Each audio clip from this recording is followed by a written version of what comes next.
return after these messages. The Disappearing Burgers with Ronald McDonald and Friends. Wow! Hamburglar has a magic kit. Ooh. Ah, magic. Rubble, rubble, rubble, cadabra. I should have known you'd have something like that up your sleeve. Rubble, rubble. All gone. All mine. Oh, no, you don't. Oops. Now for a little trick Rubble, rubble. we can all enjoy. Our hamburgers. It's a good time for the great taste of McDonald's. In the laboratory of Dr. Frankenstein, something incredible was created.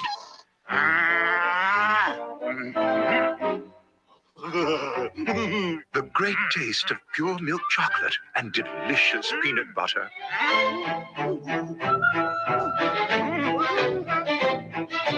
Unfortunately, no one would listen. And so the world would have to wait for the two great tastes that taste great together in Reese's Peanut Butter Cups. We'll return after these messages.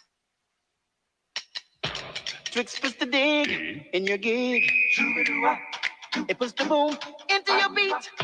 Puts the rhythm in your feet. Keeps you rocking along. Puts the soul into your song. You can keep on moving with Twix. Chocolate caramel satisfaction. Like crispy cookie, get you back in the action. There's nothing to sticks a Twix can't fix. You can keep on moving with Twix. Caramel or peanut butter Twix. I just love Cookie Crisp cereal. Skating to disaster. Not me, I'm on a roll. It tastes like little chocolate chip cookies. And it's a crispy part of this complete breakfast. Well, Cookie Crisp. I know. Another wipeout. If you like cookies, you'll love Cookie Crisp. Cookie Crisp. This bar isn't normal. The High Bounce Ball! And now you can get one ball free in Cookie Crisp cereal. You can collect them in 5 dazzling colors. These high bounce balls are wild. I'm Captain O.G. Readmore, a reading kind of cat. Read a book like me, you'll soon agree that reading is where it's at.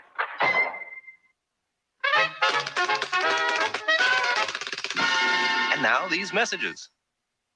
Watch me trick Fred out of his Cocoa Pebbles. Hey, Fred, want a blast from the past? Boy, these pictures take me back. Hey, Freddy, I bet you Cocoa Pebbles you can't do this. Oh, yeah? Oh, no! It worked! Coco-licious. Bonnie, you tricked me! Again! My past is catching up with me. How's Cocoa and Fruity Pebbles cereal part of this nutritious breakfast? Yabba dabba delicious. Give me an X. Give me an O. Give me tic-tac-toe. Wherever I go, it's X's and O's. Makes me feel so hungry for my tic-tac-toes. They're so tasty. Chef Boyardee's. Tic-tac-toes. New Tic Tac Toes, a good hot meal. And when you get 3 X's or O's on your spoon, you win. Thank goodness for Chef Boyardee. Tic-tac-toes. With and without. I'm not ready to go yet, okay? I'm not ready. You gotta wait. I got shit to do. I'm in the middle of something, all right? Just hold on.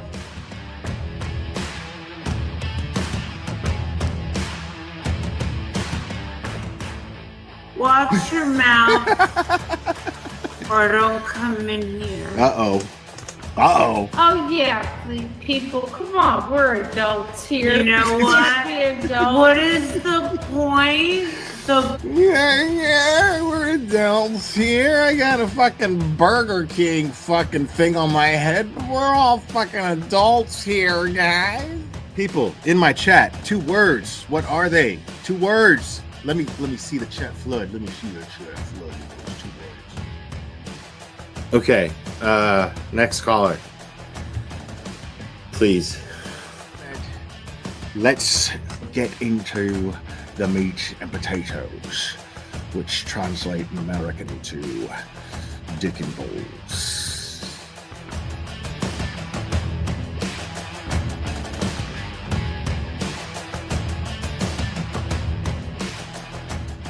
I got flip-flops. These are my flip-flops. Yeah, I really like my flip-flops. because I can put them on. Because look, watch me put them on. I can put them on all by myself. Watch me put them on. Look, are you watching? Look, these are my flip flops. Thanksgiving Day. I remember it clearly. It was Thanksgiving Day. I was inserting myself in somebody else's fucking business as a cash grab, and you know. This channel is harsh reality. Kareniak se jodió la sucia vida. Amen. This is Jonathan Lee Riches. I have cheeseburgers. I'm gonna put cheese on them. I'm gonna make sure that I have my hamburgers because I'm a big boy now and I can make the hamburgers. My mom lets me use the stove now.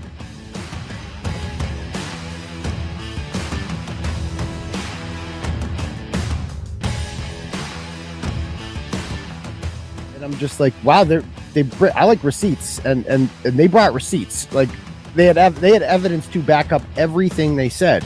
And I'm like, okay, well, there's got to be another side to this, right? Like this can't. No, this is too fantastic. Yeah, because you're not going to just jump to the conclusion that there's a conspiracy amongst cops to cover up a murder. You know what I mean? Yeah, I mean cops and just like soccer moms and shit. Like that's what made it even crazier. Like, yeah, get it, Betty. Yeah, did you have a close relationship with your mom? Get it, Betty. Oh, of course, I still do. Yeah. My older sister was kind of sad. She was more of the prissy girl that like going That is to get the best shit fucking shopping for the dresses with mommy. I was the tomboy that liked playing with the people. Shout out to Cherry for just being just easily the most faithful and loyal supporter that I've ever had. That someone could have that tenacity with loyalty. And I'm really blessed to have someone like Cherry be part of this channel and in my life. So it means a lot. And yes, I named him after Mr. T and Rocky. Say, woman. Say, woman. Say, woman. Since your old man ain't got no heart, why don't you come down to my apartment tonight and I'll show you a real man. Oh my God, I'm so in love with this little dude. Yeah, I'm gonna go ahead and wrap this one up. I love you guys very, very, very, very much. And we will do this again very soon, my friends. Oh, say bye. Say bye. Oh, I love you too. Give me a kiss. Oh, I love you. Bye, guys.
And it's the affidavit. All right.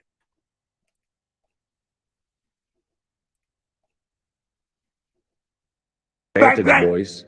Bang, bang, bang. Bang, bang. Yo, we'll fuck up. We'll Bang, fuck bang. any of you dogs up.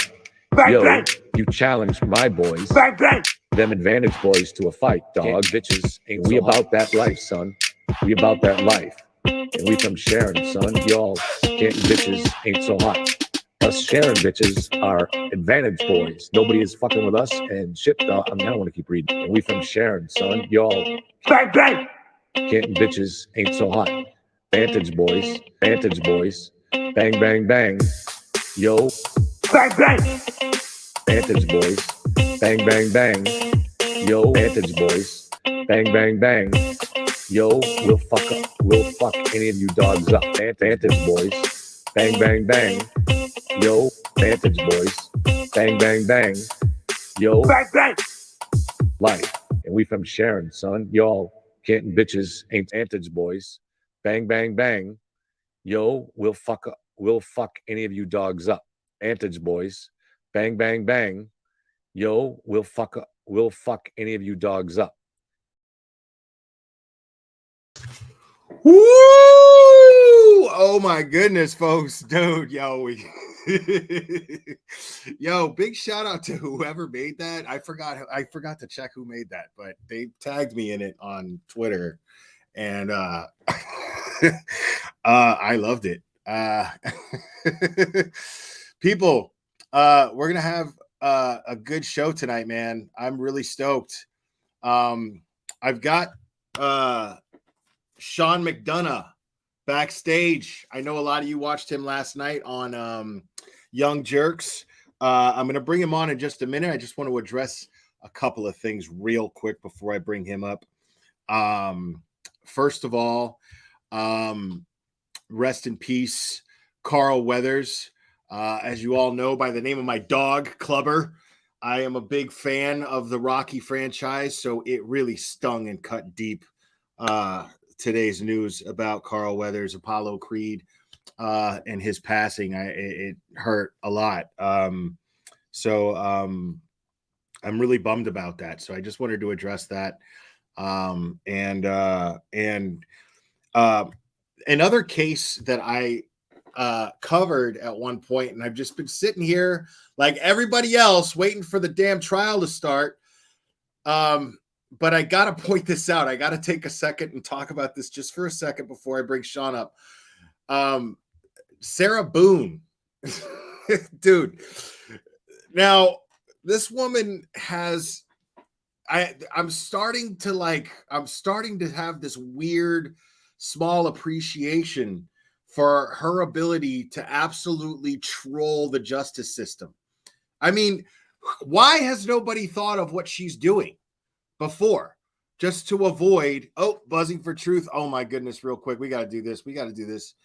I think we got a super dad. Super dad. I think we got a super dad. Super dad. Super dad. Super dad.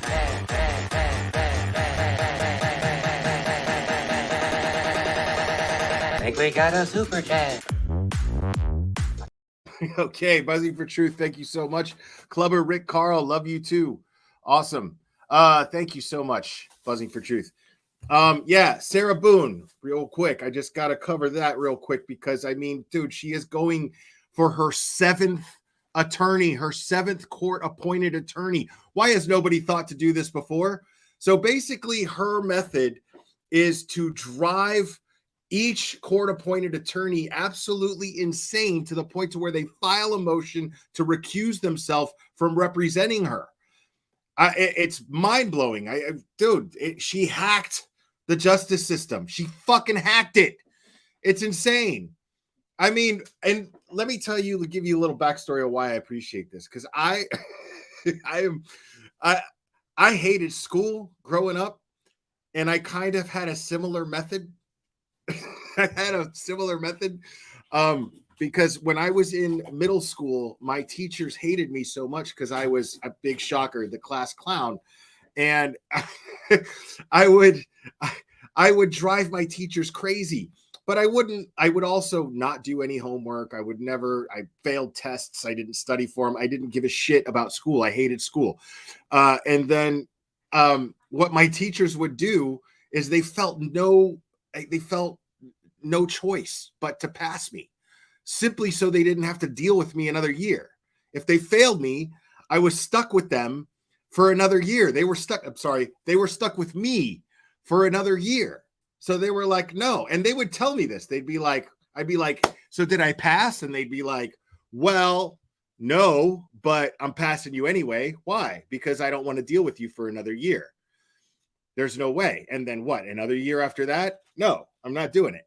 And just for the sake of not keeping Sean waiting too long, I'm just not going to play the Super Chat song again. Love seeing you in Crime Talk chat, Glare chat. Scott is the best in defense, isn't he? Oh, you're talking about Yeah. I like Scott. I do. Let's talk about it. Yeah, I do. I love lawyers with YouTube channels because they're very informative. But thank you so much for that, Just Jake.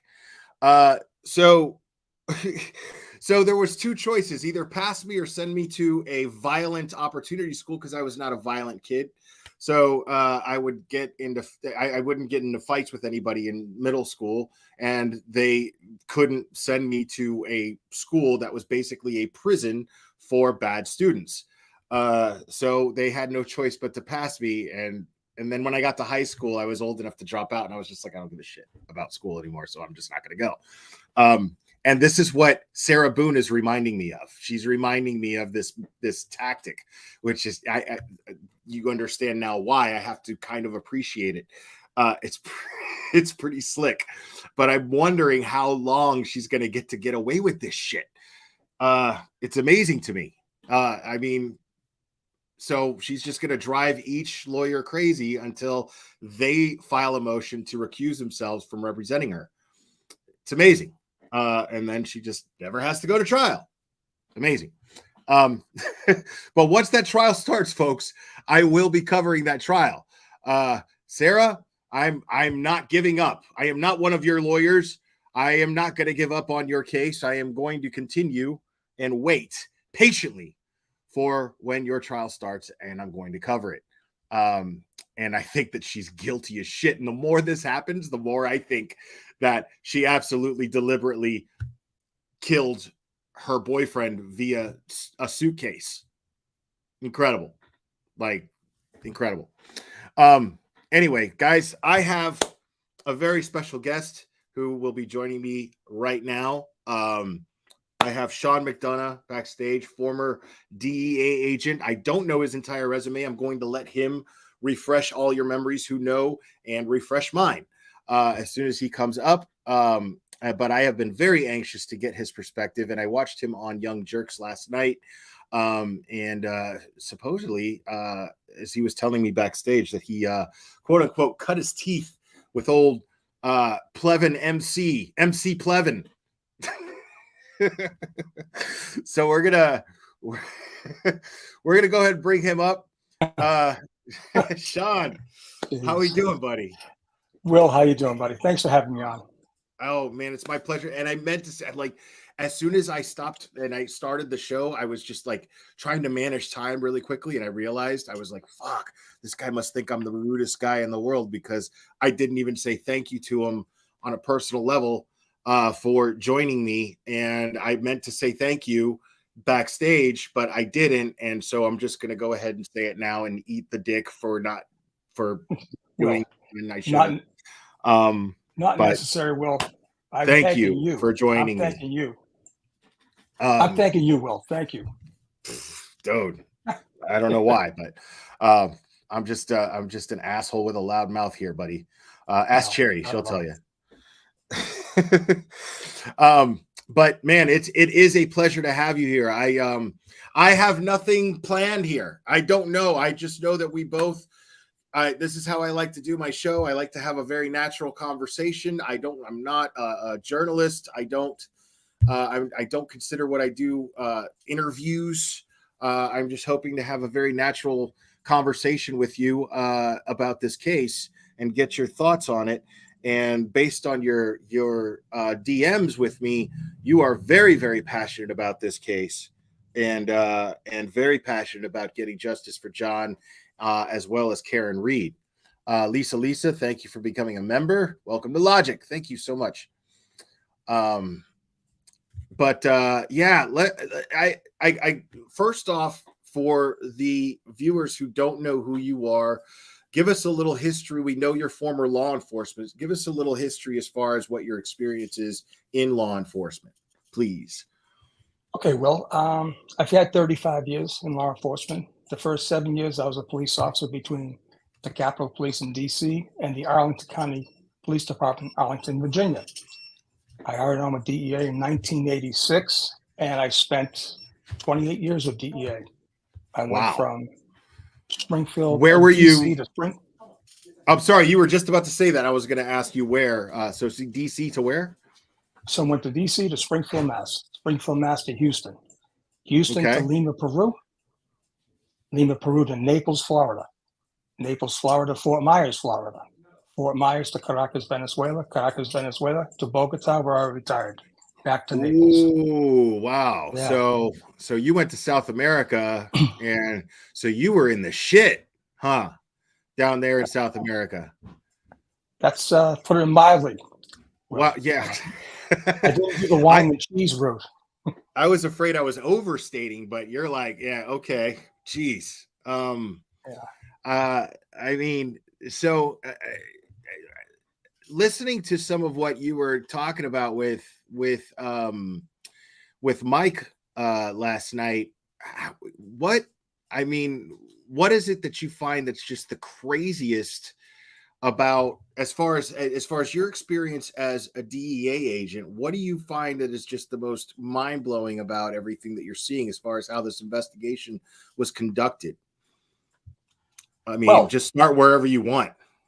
Yeah. So the nice thing about my path, right before I became an agent with DEA, I spent 3 years as a crime scene investigator. So when I started with this case, I immediately attacked how they investigated the crime scene. That was the first. So thing that's I picked on. That's the first thing. That's the beginning of your experience in law enforcement is crime scene investigation. Basically, in other words, Okay. the transition between my police experience into a criminal investigator for the government, my last 3 years was intensely associated with crime scene investigations. I was one of those CSI guys, although we didn't have the special equipment they all have today. Right. Like red Solo cups. You guys didn't advance to No. red Solo cups yet by the time when you we started? probably would have had red Solo cups back in 1982 and 83, but no, you're right, Will. So, my whole thing is, I mean, again, I have no experience in law enforcement. I have no experience in law. But I mean, I've watched enough TV. Honestly, I swear that I'm saying this with a straight face. I watched enough TV to know that this is the craziest thing that I would ever expect any law enforcement agency to try to pass as a sound investigation. I mean, it seems surreal, like a bad dream. If I'm Karen Reed. It has to be absolutely the most bizarre thing I have ever seen.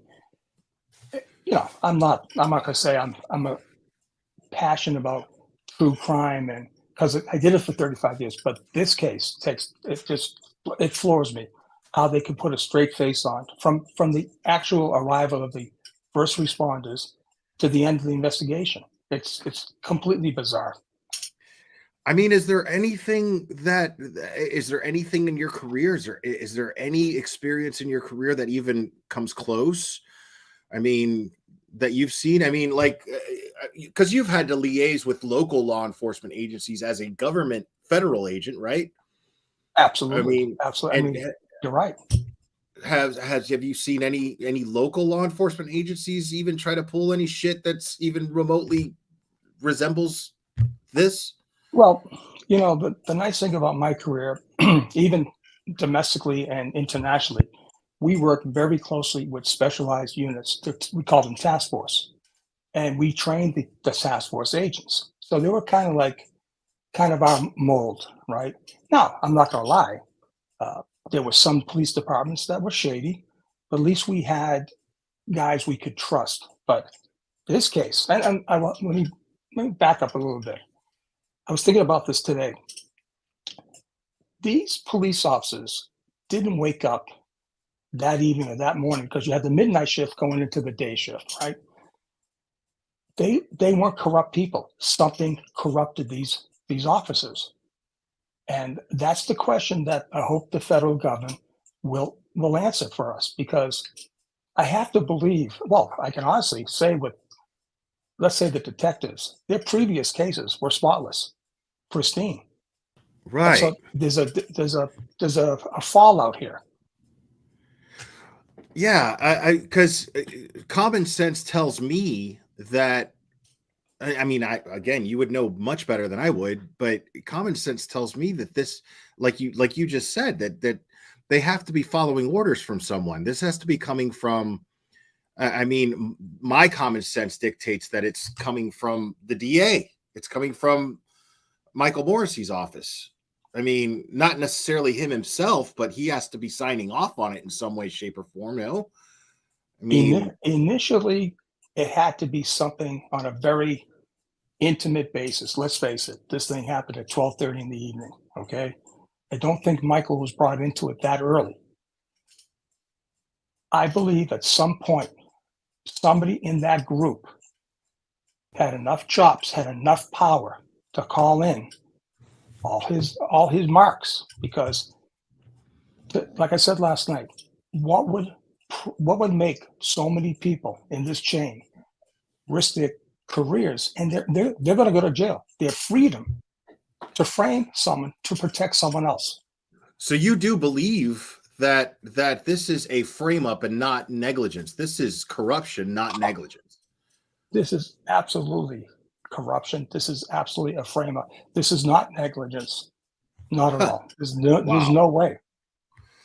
No way. Right. Because I keep giving, I mean, I back the blue, you know, I always have on this channel. Me too.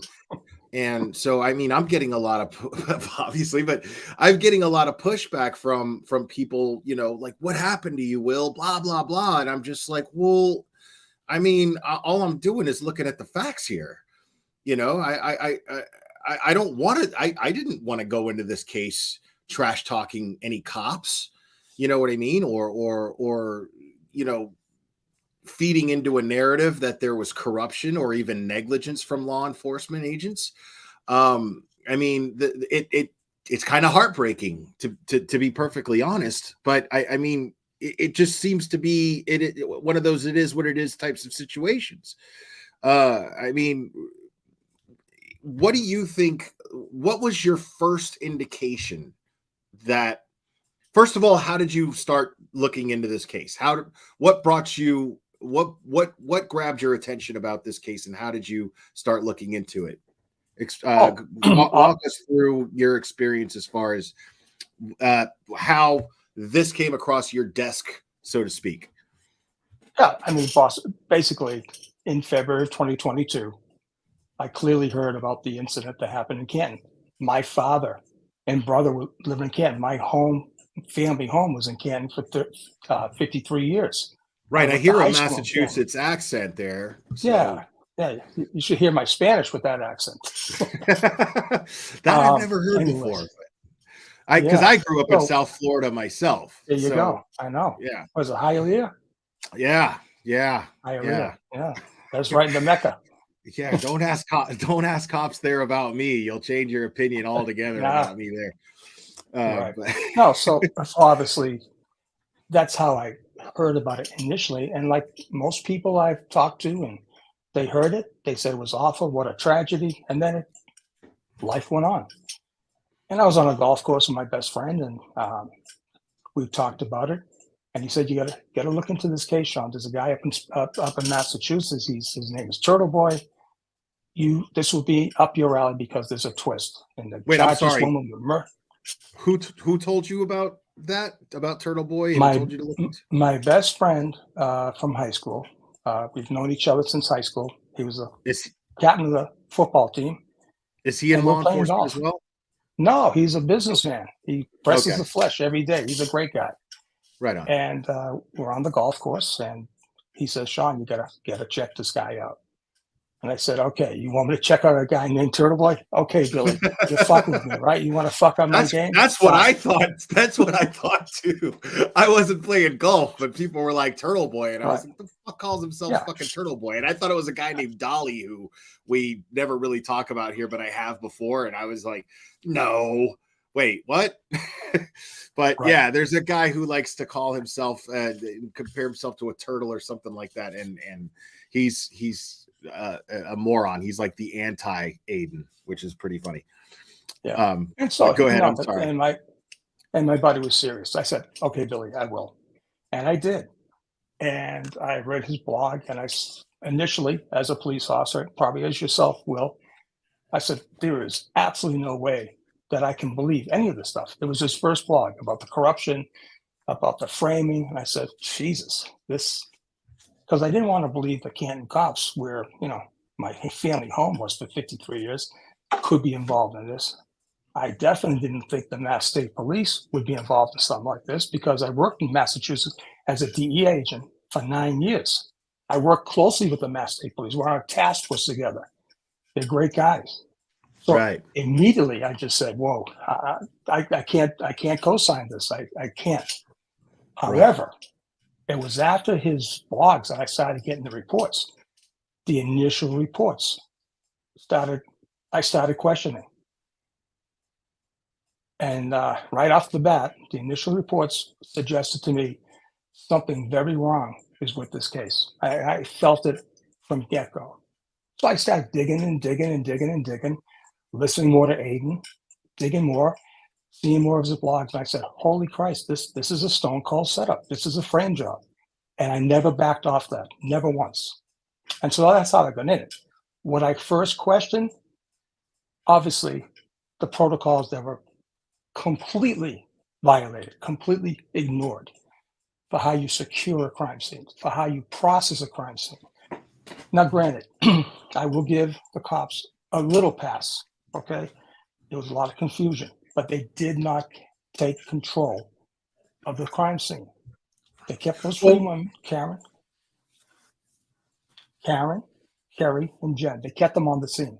They never separated them. They didn't put them in cars early enough. They all had access to the cops, the EMTs. They allowed more confusion. No one had control.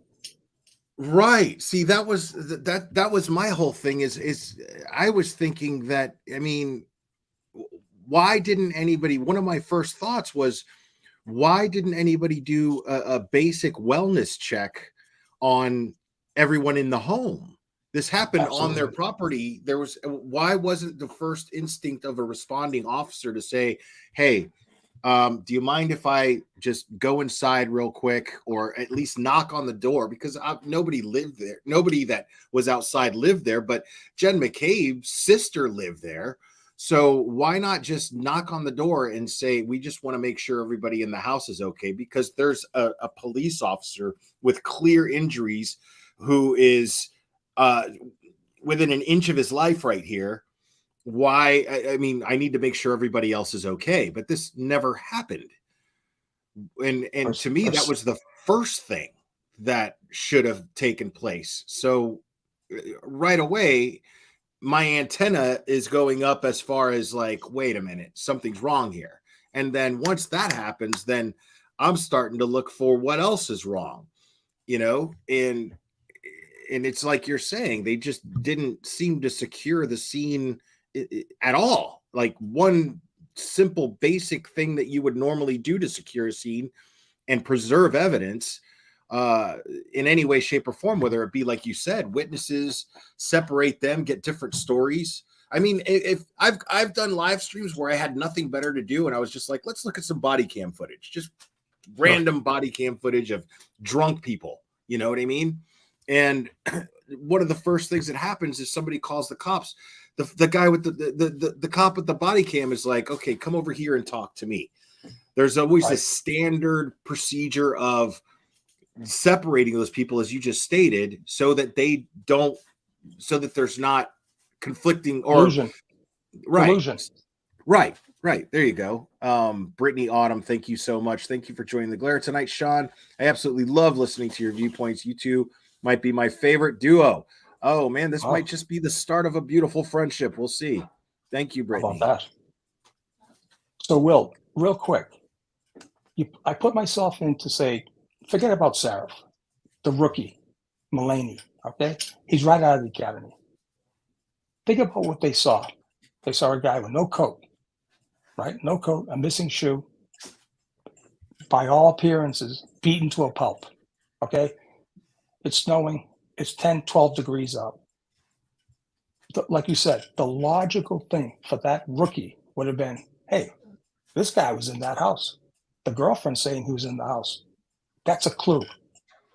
And when they didn't even do, like you said, a cursory sweep to make sure everyone's safe. Maybe the bad guy's hiding out there. Maybe the guy's got broken knuckles, or someone had to beat this guy. You know, and we're not saying the owner, but maybe someone in this passed out. Maybe someone else is dead. Who knows? They didn't. Right. They didn't even inquire.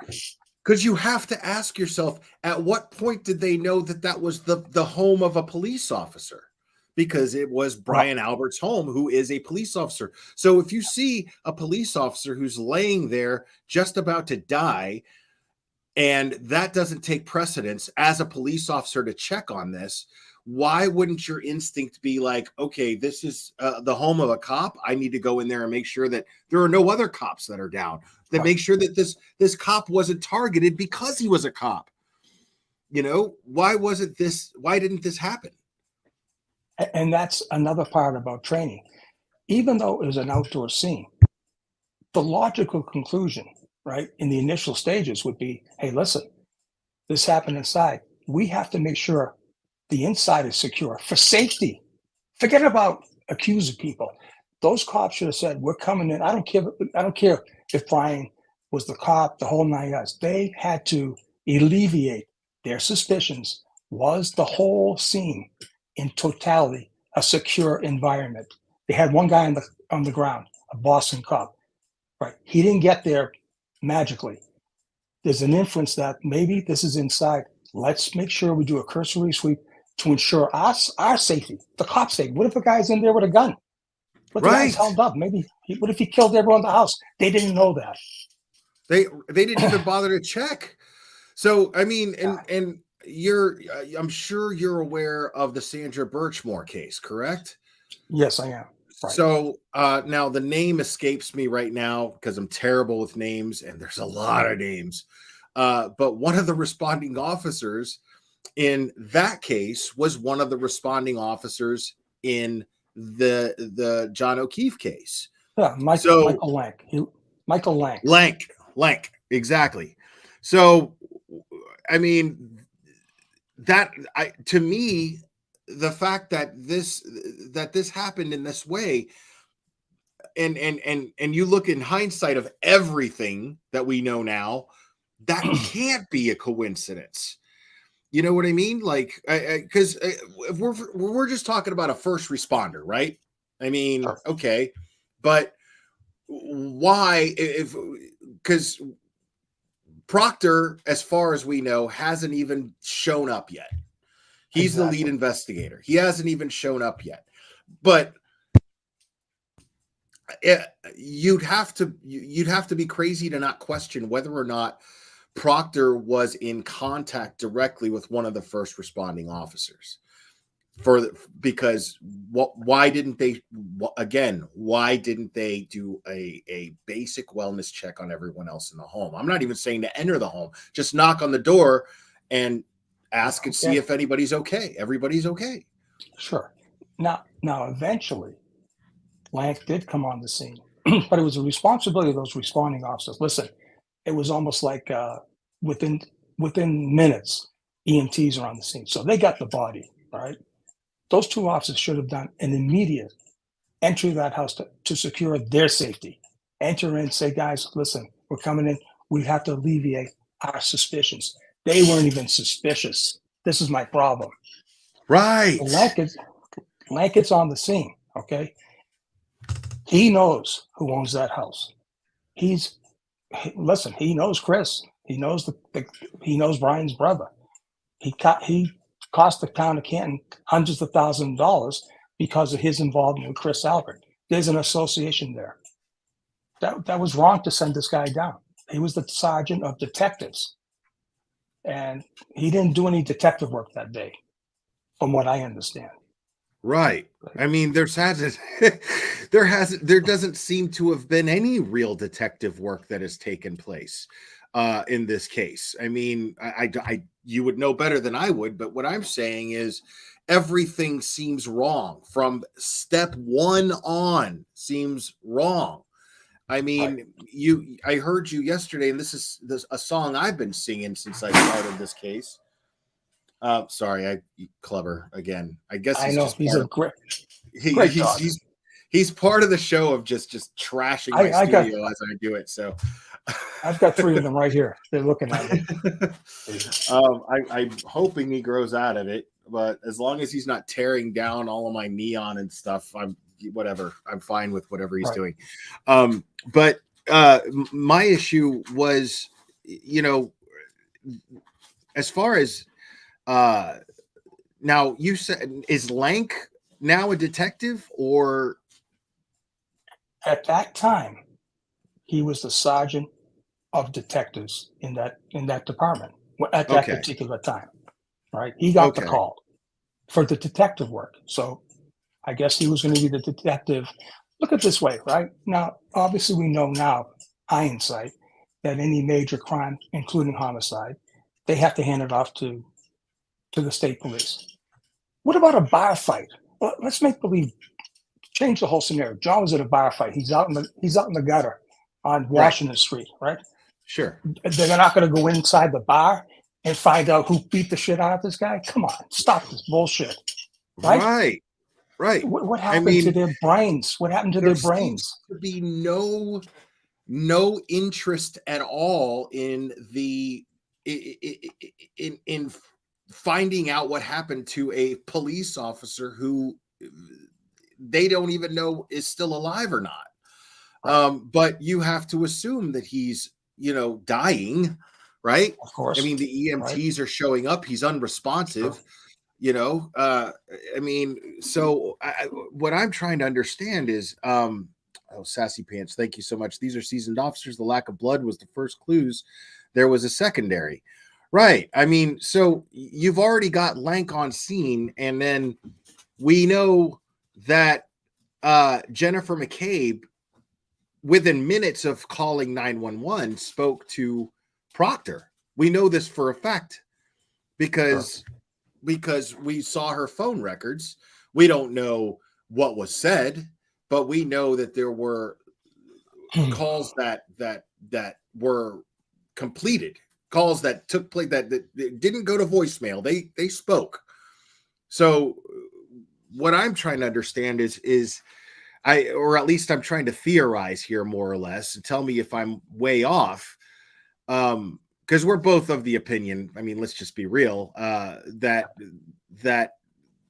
this was just all shady from the start. So as far as like Proctor being involved, and it sounds to me like Jennifer McCabe contacted Proctor contacted Lank, and then that's how Lank ended up on the scene. Or Proctor found out that Lank was on the scene. Lank was just the first person to be there and show up as the detective, and then somehow took over the case. But under whose authority would that happen? Well, you brought up a great point there, Will, because here's the thing. I've read these reports 100 times. Sometimes we report, I try to search for it, the report mysteriously changes. We don't know how Proctor got on the scene. His DA said he never went to the scene, okay? Right. There had to be some kind of briefing, all right? Because, what I understand was there was a tug of war, okay? Think about this, Will. You got midnight guys coming to the scene. That's the last thing a midnight guy wants. There's a potential homicide, but they realize, well, it's not going to be our call because we have to hand it over to the state police, okay? But the problem is, by protocol, I believe the Canton cops made contact with somebody in the state police. And there was a question, is he dead? Is he not dead? And there was a tug of war. Yeah, see, I was I'm glad you brought that up, because I've been wondering, and I always fail to remember to bring this point up. How is it determined whether it is the jurisdiction, this case is the jurisdiction of the Canton Police Department or the Massachusetts State Police. Who determines whose jurisdiction, whose case it is?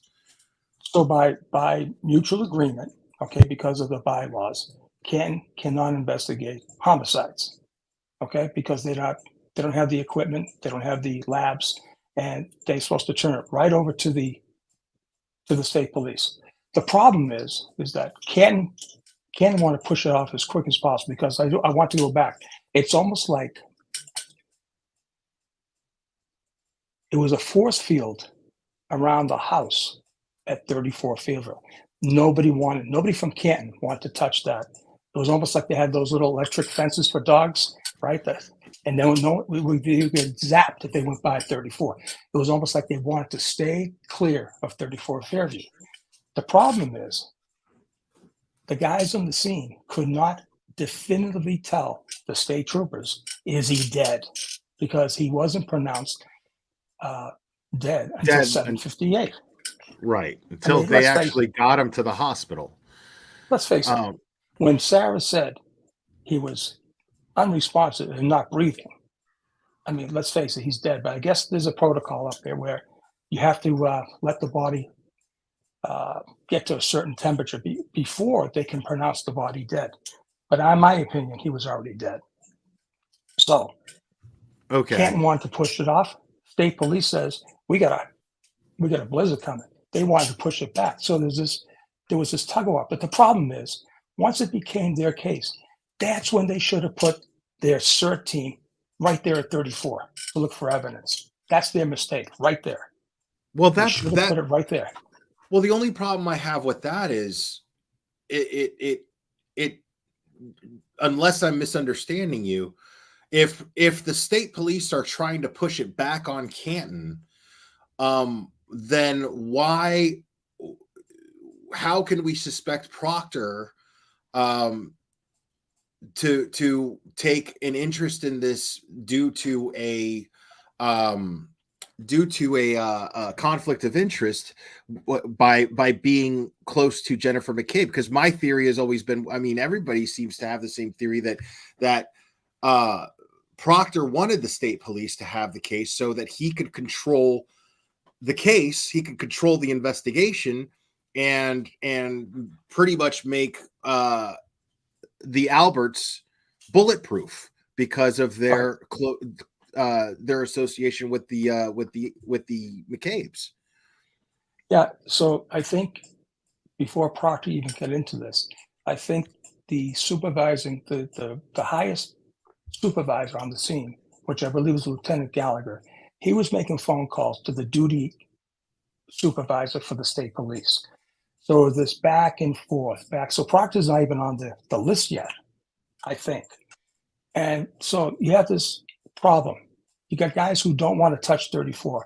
You got state troopers who don't want to come out in an emerging blizzard, right? And so why would they ask all? This is the problem I have. And I don't want to sound offensive, but for Christ's sake, you had a body of a Boston police officer. That's when you drop everything and everyone converges. Everyone comes out and they stay and they search. Because you've got a possible cop killer. You've got a possible cop killer. Absolutely. So again, that brings me right back to why wasn't the concern for the Alberts that were inside the home, why wasn't that priority 2 after priority 1, which is try to save John O'Keefe, the Boston police officer? So I guess if you roll back the tape and you put things together, okay, so he is I guess by all accounts then, he was a decorated Boston police officer, well known in the area, and they probably gave him a pass. But the telltale was this: when the chief of police at the time thwarted a tweet by a reporter that said, please take this name down. I don't want his name out there. He's a pillar of the community. Well, there's interference right there. There's someone utilizing his authority. He's abusing his power to control the narrative which the first thing the press should have had was a Boston cop on the lawn of another Boston cop. See, they didn't want to put that out there first, because I talked to a lot of reporters down here in Naples. They said that would be the story of the century. You find a dead Boston cop outside the house of another Boston cop.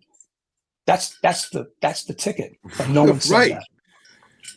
Right. So that's why I'm stuck on. I mean, that's why I'm stuck on how Proctor ended up taking the reins on all this. Right. Right. Because I want to know how he ended up being assigned the role. Because I asked this question a long time ago. How did he end up the lead on this investigation? So, I don't know what this system was. All I know is he lives very close in proximity to the crime scene. Okay. I understand there's a former Canton cop who's not a state trooper. Here's the thing, who has confirmed to people that Proctor should have recused himself immediately, because that former Canton cop, now trooper, okay, who, by the way, is a very honest trooper. I'm not going to give his name. Very honest, all right? And people in the area know about this guy because Turtle Boy did a blog in his favor. He has made statements that he himself knows that Proctor was in that house many times. Listen, cops hang with cops. You know that. Right. I mean, guys hang with guys. So. Birds of a feather. Yeah. Birds of a feather flock together. Cops feel safe sometimes, sometimes with other cops. And this trooper said, absolutely, he should have recused himself, but he didn't. So now we come in. Here we go. He's mysteriously now taking over this case. And that goes to your theory. Yeah. So, I mean, God, man, it's so gross, man. When you just think about it, I feel like I need a shower. Like, I mean, so, I mean, my whole thing is, why didn't D.A. Morrissey, okay, he made a public statement, and I'm going to say he was lying.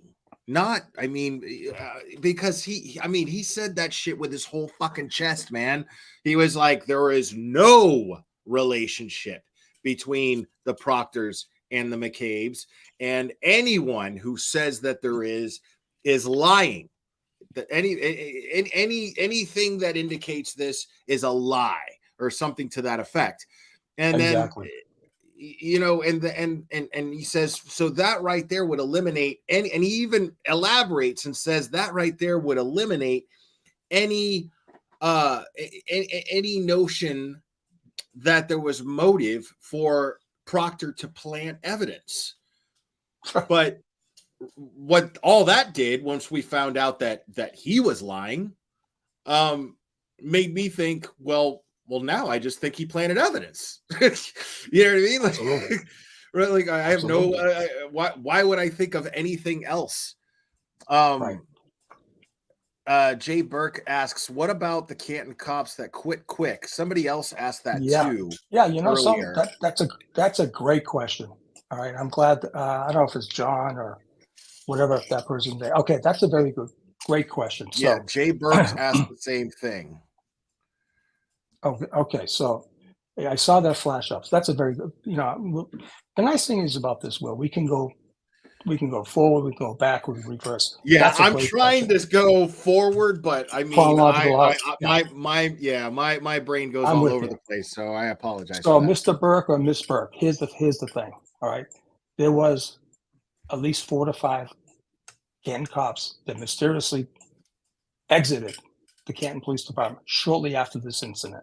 Okay, and there was a police officer that there was information about one police officer. And listen, I'm not going to name them, but one police officer in particular, okay, had been noted to say that he or she possibly saw something that they shouldn't have seen. And that police officer left, and prior to him or her leaving, She was posted out. It's a she. She was posted outside 34 Fairview. Okay, for whatever reason. Why would a police officer be posted out 34 Fairview 2 or 3 weeks after the incident? If they lost jurisdiction, why was that police officer put out there? And no one explored that. Nobody. You're telling me that she was posted out there to do what? To surveil? To do what? Nope. Well, that's the thing. No one knows. They evidently lost jurisdiction. This is stuff that came up that no one explored because the police department washed their hands, right? But yet they're still involved every time you turn the corner. No one explored that. And there was a statement made. I don't know how it came about, but that particular person was quoted, was overheard saying that she observed something that she should not have observed. Almost like, I wish the hell I didn't see this. Right. That's suspicious. Yeah, and it's all fuck, right? Totally. And I heard you yesterday in your conversation with Mike mention that you had sources inside one or both of these law enforcement agencies, with the Canton or the Massachusetts State Police Department. Okay. Now, who are those sources? I'm just kidding. But I mean, so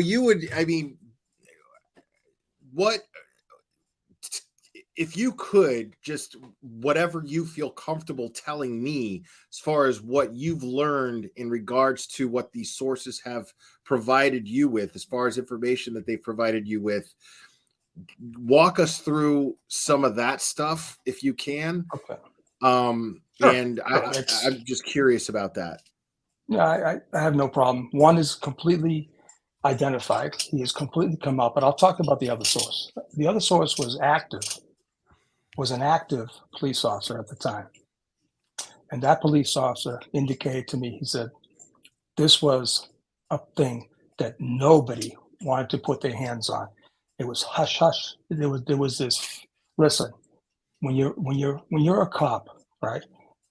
Your gut, your sixth sense should be, the antenna should be around. And if you got people on, walking on eggshells in that locker room and that bay room and roll call room, and it's like everything is kind of like hush hush, something's going on.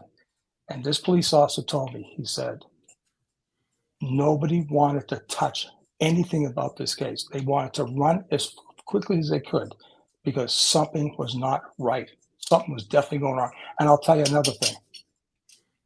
There was one cop that told another individual, high executive out of Boston. We never got a chance to explore this lead, but this person said to this high executive, here's a friend. He said, listen, and this was before the public had it, any arrest was made. He told his buddy, this high executive in Boston, he said, there is going to be an arrest made of a girl who's going to be accused of killing her boyfriend, and she didn't do it. Now, that's before anything came out. He's a Canton cop. And I just hope that cop, right, had the fortitude, the moral fortitude in his fiber to come forward and to talk to those agents down in Chelsea, Mass, where those FBI agents are. Because that cop needs to come forward. Because if you tell it to an executive, he told 10 people. I guarantee it. So, and those 10 people told 10 other people each. You know it. You know what I mean? So my whole thing is like,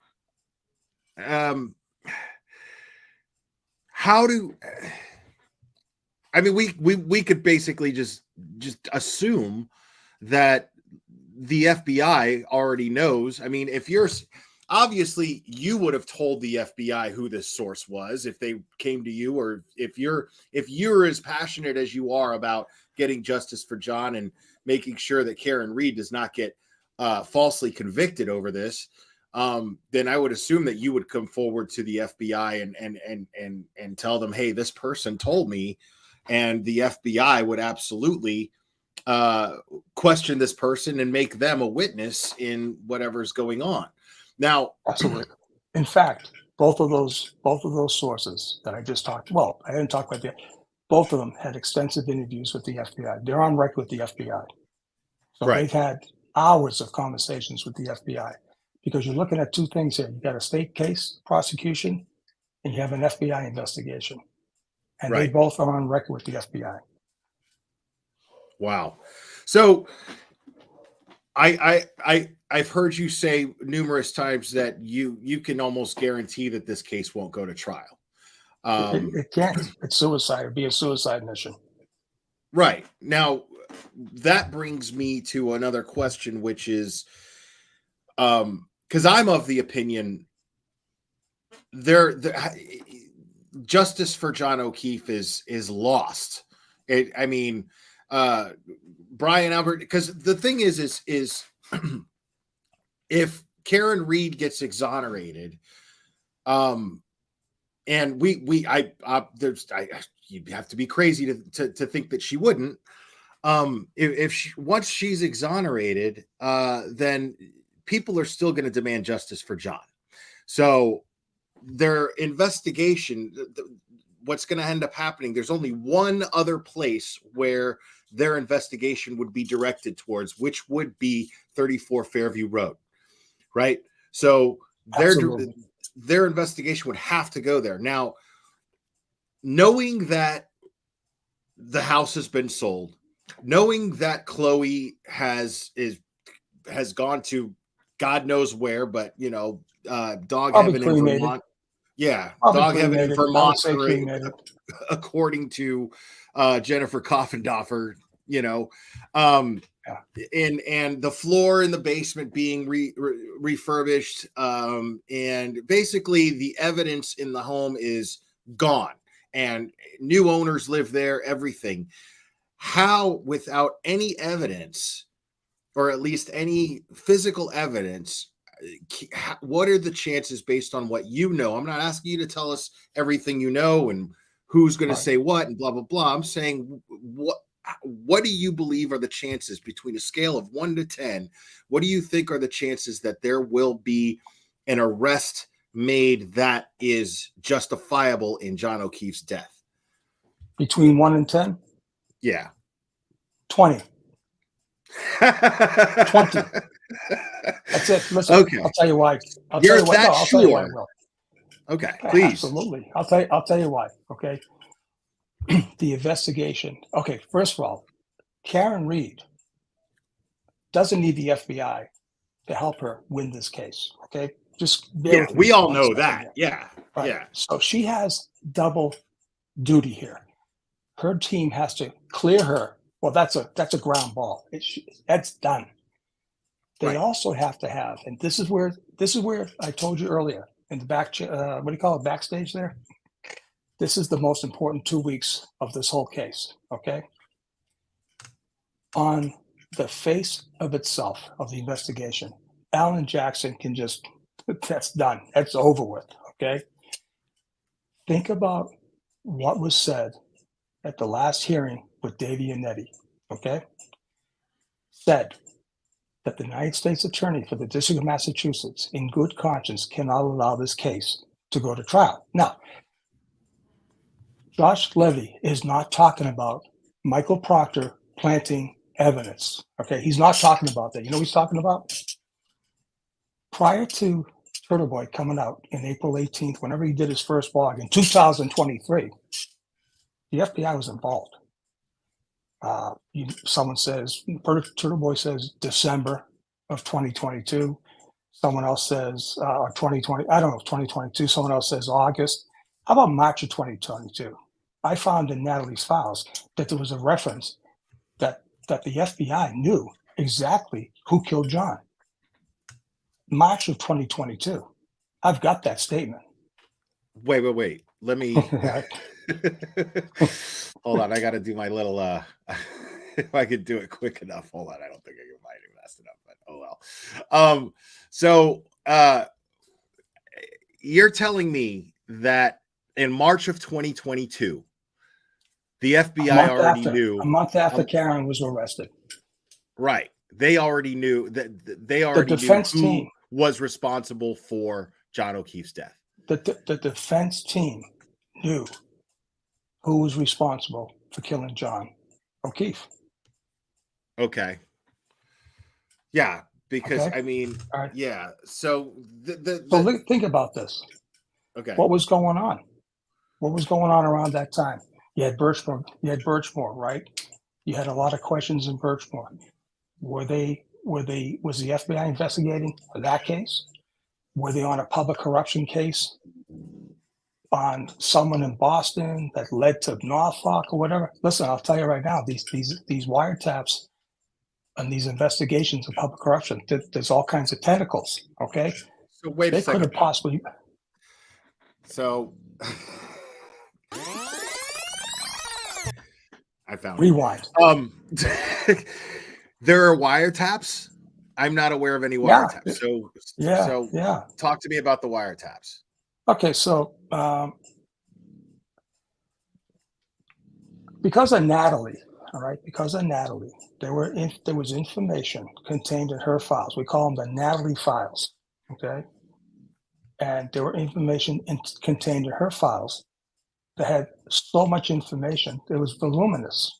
But down the road, when I started, because she gave me the file back in July of 2023. She was on Team Karen at that time, but she was looking for a home. This lady Natalie. So she gives me the file. And I said, okay, there's hundreds of documents. I said, I'm not going to take the time to read all this stuff. She already gave it to Turtle Boy. Why should I have to do it? Right. Right. But then I said, well, wait a minute. I better start. Well, if I'm Turtle Boy, I'm gonna want your insight on those files, considering your experience. I mean, in law enforcement.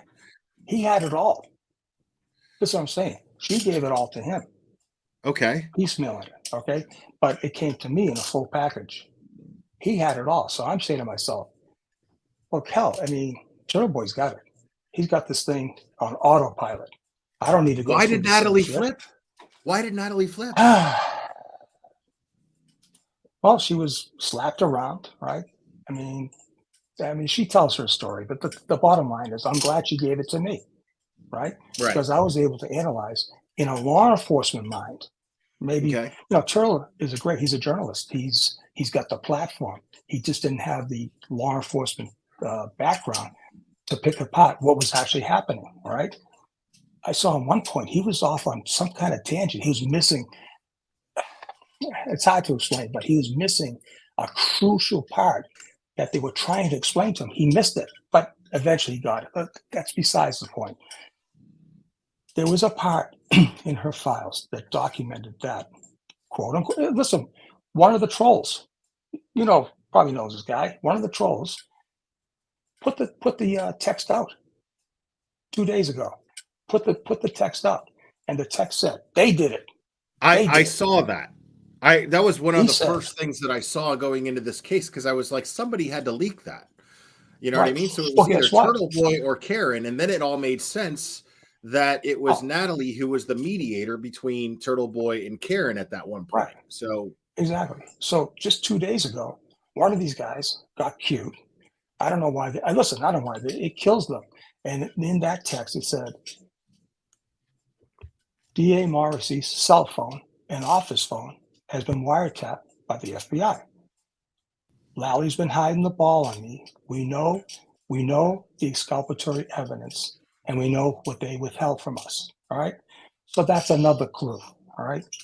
When you got wiretaps involved, they're not going up on a Title III wiretap because some woman did a hit and run on a police officer. It doesn't happen that way. What is the Title III? That's a federal statute in order to intercept telecommunications.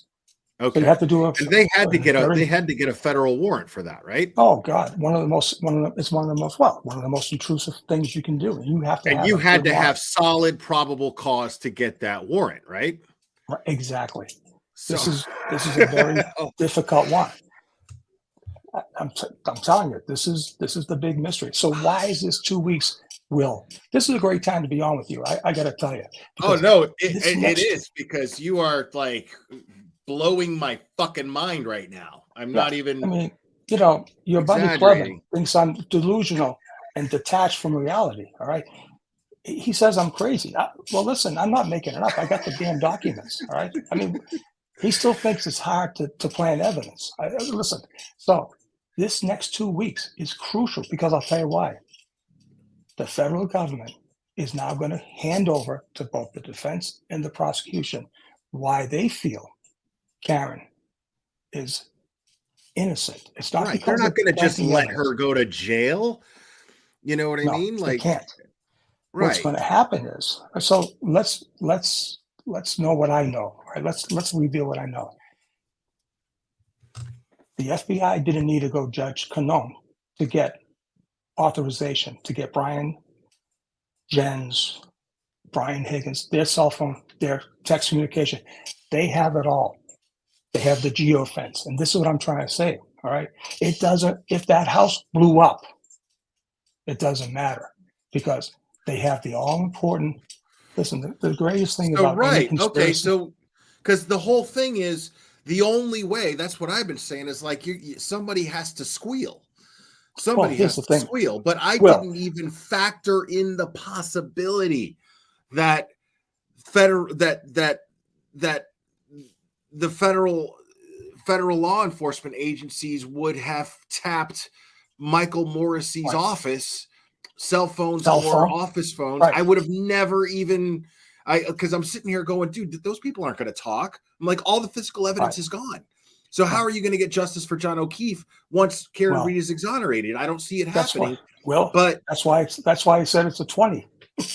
there you, I mean, that's it, dude. Like, Right. okay, so So here we go, Will, right? So if the house blew up, it doesn't matter.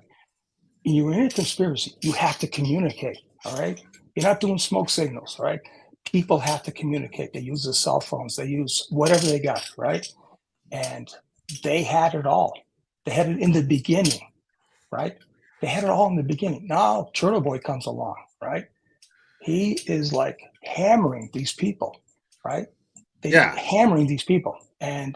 But the thing is, prior to his first live, the FBI had the subpoenas, right?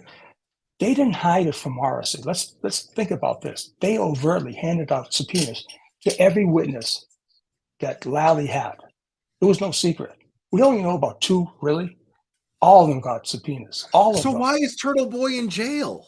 Because okay, if you know that Michael Morrissey's office was tapped and his cell phone was tapped, and I know that his office was tapped and his cell phone was tapped, and if I know that, then all of these fucking people in my chat right now know it now.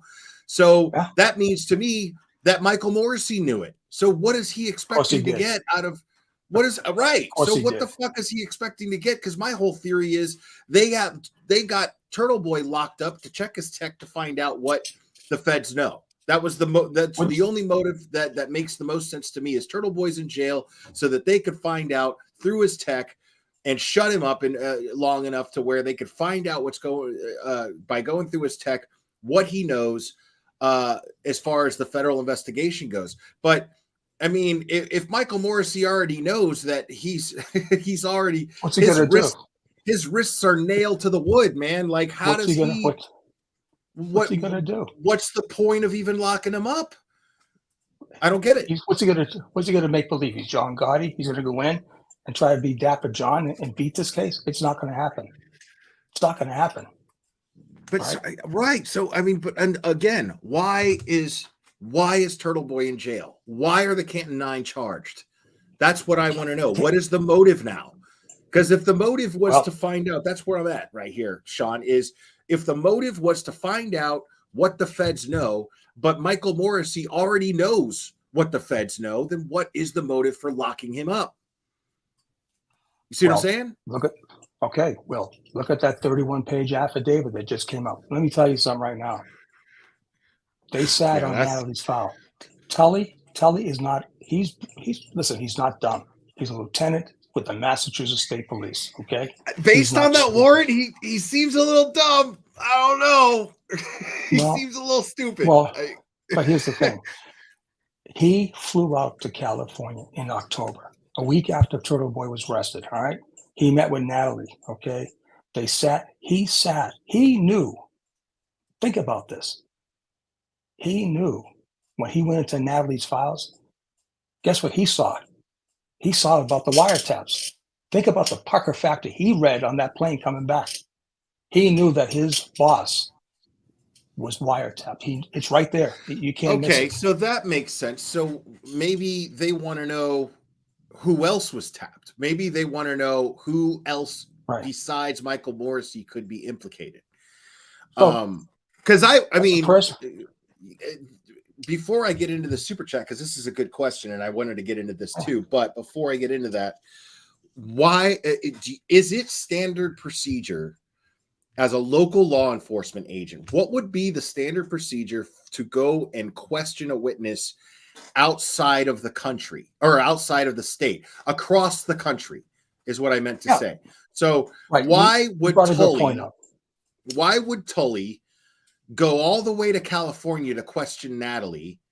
Is that standard? Do local law enforcement agencies usually do that?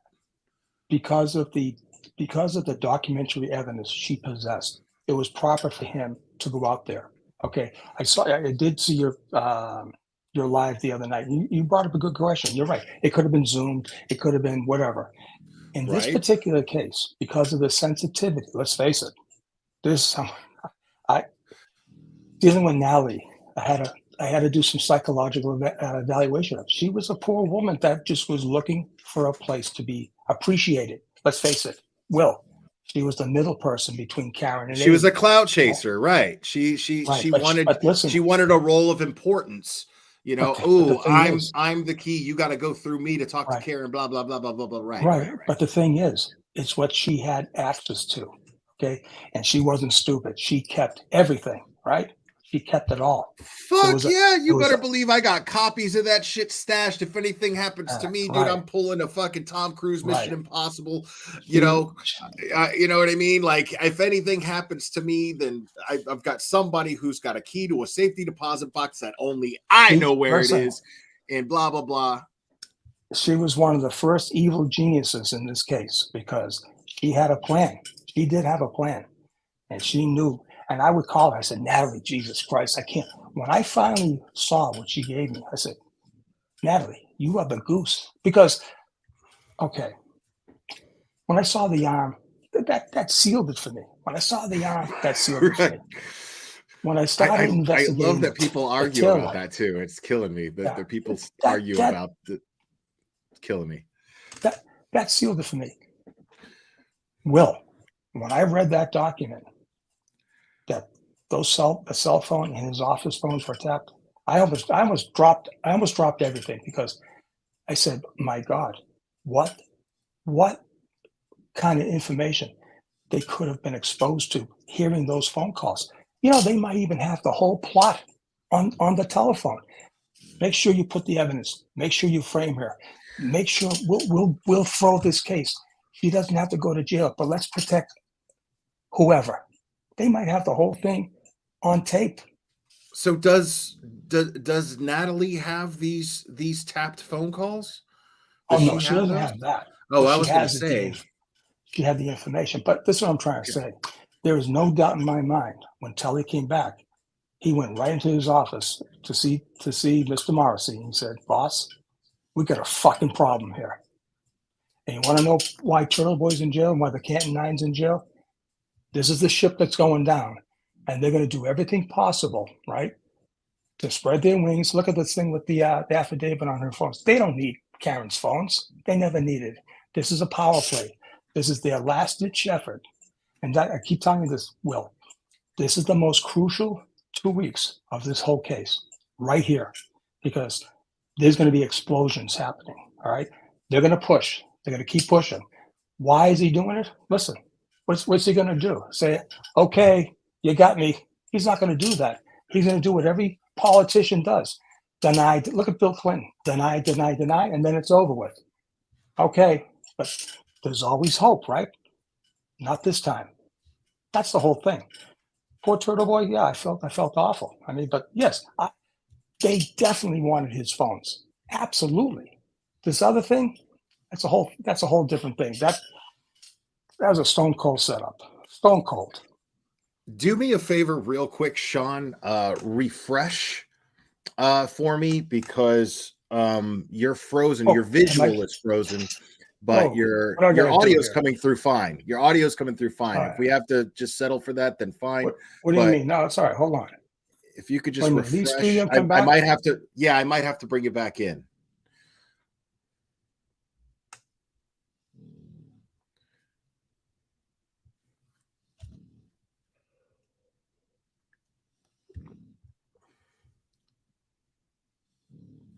I'm just waiting on him to come back, guys. This is fucking crazy. This is the craziest fucking live stream I've ever done in my fucking life. Okay, now I don't see you at all, buddy. maybe you got a little internet issue or something. Can you hear me? No. I can hear you fine. I just can't see you. Maybe check your camera button if your camera turned on.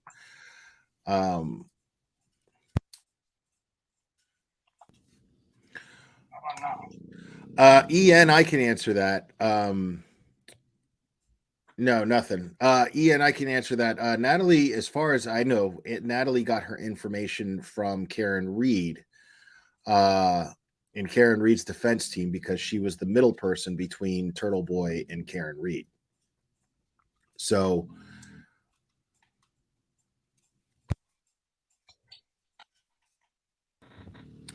yeah, I don't know what's going on there. Hold on. I think I'm here. Hold on.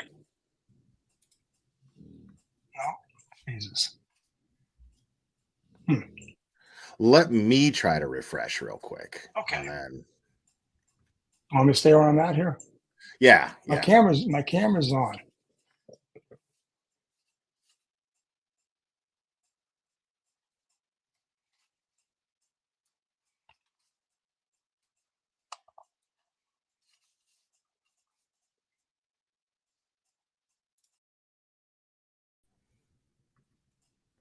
Yeah, you're still I'm frozen, right? Yeah, I mean, just the visual. We might just have to settle for audio here, because I don't want to lose momentum on this. Try one more time here. Go ahead. Yeah, do what you got to do. All right, you can still hear me, right? Yeah, I can hear you. Okay. My camera's on. No video signal. Shit. All right, well, if you want, we can. Yeah, I'm frozen. Yeah, I don't know. You Could can still just hear me, be all right? I could hear you fine. Okay, well, we can might go. just We can have go. to settle and hope That's that because it could just be an internet issue in your area or something like that. That does happen. That happens to me. So Yeah, it's funny. Hopefully it's not it's not Procter and Tully blocking you here. It could be. Yeah. But I mean, so there you are. There you are. Okay, remember, can you hear me now? We can hear you and see you. We're good. Okay, good. We'll go like that, I guess, right? Yeah. Try a different camera here. Different device. Okay. Yeah. That'll work. You got me That'll up? work. Okay. Really That'll good. work. Sorry about that, folks. So real quick. So Natalie got her information from where that you know of? Well, I mean, Turtle Boy was very open about it. Listen, he had sources, right? So right. Natalie was introduced to Turtle by Jen Altman, right? Jen Altman played a role in introducing Natalie to Turtle. Okay. So when that contact was made, Karen was able to funnel the information out to California via basically a secure encrypted method. And then Natalie sent it to Turtle Boy. It was fed methodically. And that's how Turtle got his information. It went from Karen, Natalie, Aiden. Now, do you think that Judge Canone is going to be implicated in anything here? Wow. I mean, because that was in a super chat earlier, and we were talking. I didn't want to mess up the momentum there. So, but I've been wondering that myself. So, listen, the way this case is really well, I wouldn't be surprised if anything. All I know is what I know about the investigation. Okay. I don't understand how Lally, as educated as he is, he has to understand what's going on. I mean, listen, obviously I can find out. You can find out. The warriors from Karen, let me tell you, 26,000 people we had in our Facebook. I got 5,000 people in Twitter now. I started with 70 people in Twitter. And then these people are figuring it out. They got this thing down pat. How can a lawyer, law degree, an assistant district attorney not understand this? This is crazy. Right. So, but that's the thing is it's like, how can he not be right? Because the thing is I could see it coming from my background in any business that I've ever worked in. One of the biggest things that they teach is that management is accountable. Okay. So let's just say, let's say I knew somebody who was a general manager for Taco Bell, right? I knew this person through somebody else. This person that I knew through them, they came to me and they were like, did you go to corporate? Did you write a corporate email complaining about how you were? And I was like, yeah, because I was like, these fuckers, like they locked their door like 2 hours before they closed, and they just sat there and they laughed, you went outside the chain of command. So, oh my God. So I was like, yeah, who else was there to complain to? I couldn't even go in there and speak to the manager. So I totally care in the situation. And I was like, well, and then that person who I knew through them was like, well, that person who was the general manager, they lost their bonus over that. I was like, well, they didn't do anything, but it's because the manager is accountable for the employees, right? So my point being is, I understand, like, I would assume that it kind of works the same way in the DA's office. Lally, whatever Lally's actions is going, you can hold District Attorney Morrissey accountable for whatever Lally does or doesn't do, right? If it's nefarious, right? And we know this because of his reasons for hiring Mello to take care of the Turtle Boy situation, right? Right. So, because Mello is a special prosecutor, and being a special prosecutor, Mello, who bragged about it in an interview, says that, well, I don't have to answer to the DA. That's what a special prosecutor, what's beautiful about being a special prosecutor is I don't have to answer to the district attorney. I get to do whatever I want. I get to handle this case however I want without having to answer to or take any orders from the district attorney. So what I'm wondering is, can Lally be held accountable for District Attorney Morrissey's actions? If he's under investigation and the feds are looking to nail him, then can Lally be held accountable? I would assume at least under, I guess that's more of a question for an attorney. He could be held accountable by the bar for breaking ethics, right? Well, here's the thing, right? You don't think that Morrissey had a fireside chat with Lally and said, listen, kid, we have to do this. Let's face it. Lally's not stupid. That's what I'm thinking. Right. Will, did you see my little taillight thing last night? I did. Yeah. Okay. So that's the only reason we're not going over it tonight is because exactly. But everybody here saw it last night. So they did. So think about and if this, you didn't see it real quick, guys, if you didn't see what he's talking about, Go watch the Young Jerks live stream last night, and he even Mike even condensed it to a 30-minute video as far as the discussion of the taillight. So you do want to see that, I promise you. So we're not going to go over that between us tonight because we got a lot that we're going to talk about. There's no need to. Right, there's no. So, Will, here's the thing: you don't think Lally didn't understand what I put together sitting here in Naples and a buddy of mine in Boston? Listen, this is not rocket. Well, then he's not doing his job if he didn't do that, right? He's not doing his job even in the slightest. Well, he's probably got a gun to his head. Listen, this is what happens in cover-ups. It's coming from the higher-ups, right? Someone pulled the trigger. Someone pulled the ripcord to get this thing going. That's what I was saying. Because if he could be implicated with charges, if he could be implicated criminally, then you would think that Lally would be like, you know what? I don't give a shit if you fire me or not. I'm not going to jail. I'll just move to another town and get a job there as a prosecutor. I don't know if they have there's a word I forget, some kind of immunity. Public corruption handles civil rights violations, right? And under civil rights violations, Karen Reed. Oh, this is what I wanted to tell you too, right?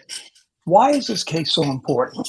They're all trying to say, well, Karen and the defense were colluding with the federal government.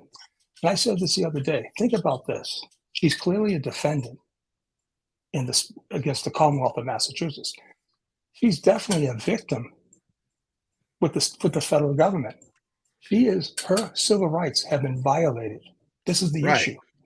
So she's a victim. That's been my issue the whole time. I'm like, if Karen Reed is even guilty, let's just say she is guilty.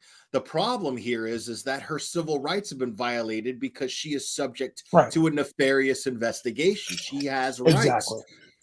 And so she didn't, and nobody else, Yannetti and Jackson aren't costing John O'Keefe justice. It was Proctor and anybody working under Proctor did this. Listen, the whole tentacles from the beginning to the middle to the 3/4 mark all the way up. The problem is there someone above Morrissey? That's the question. Now the FBI. Well, wouldn't that be somebody federal though?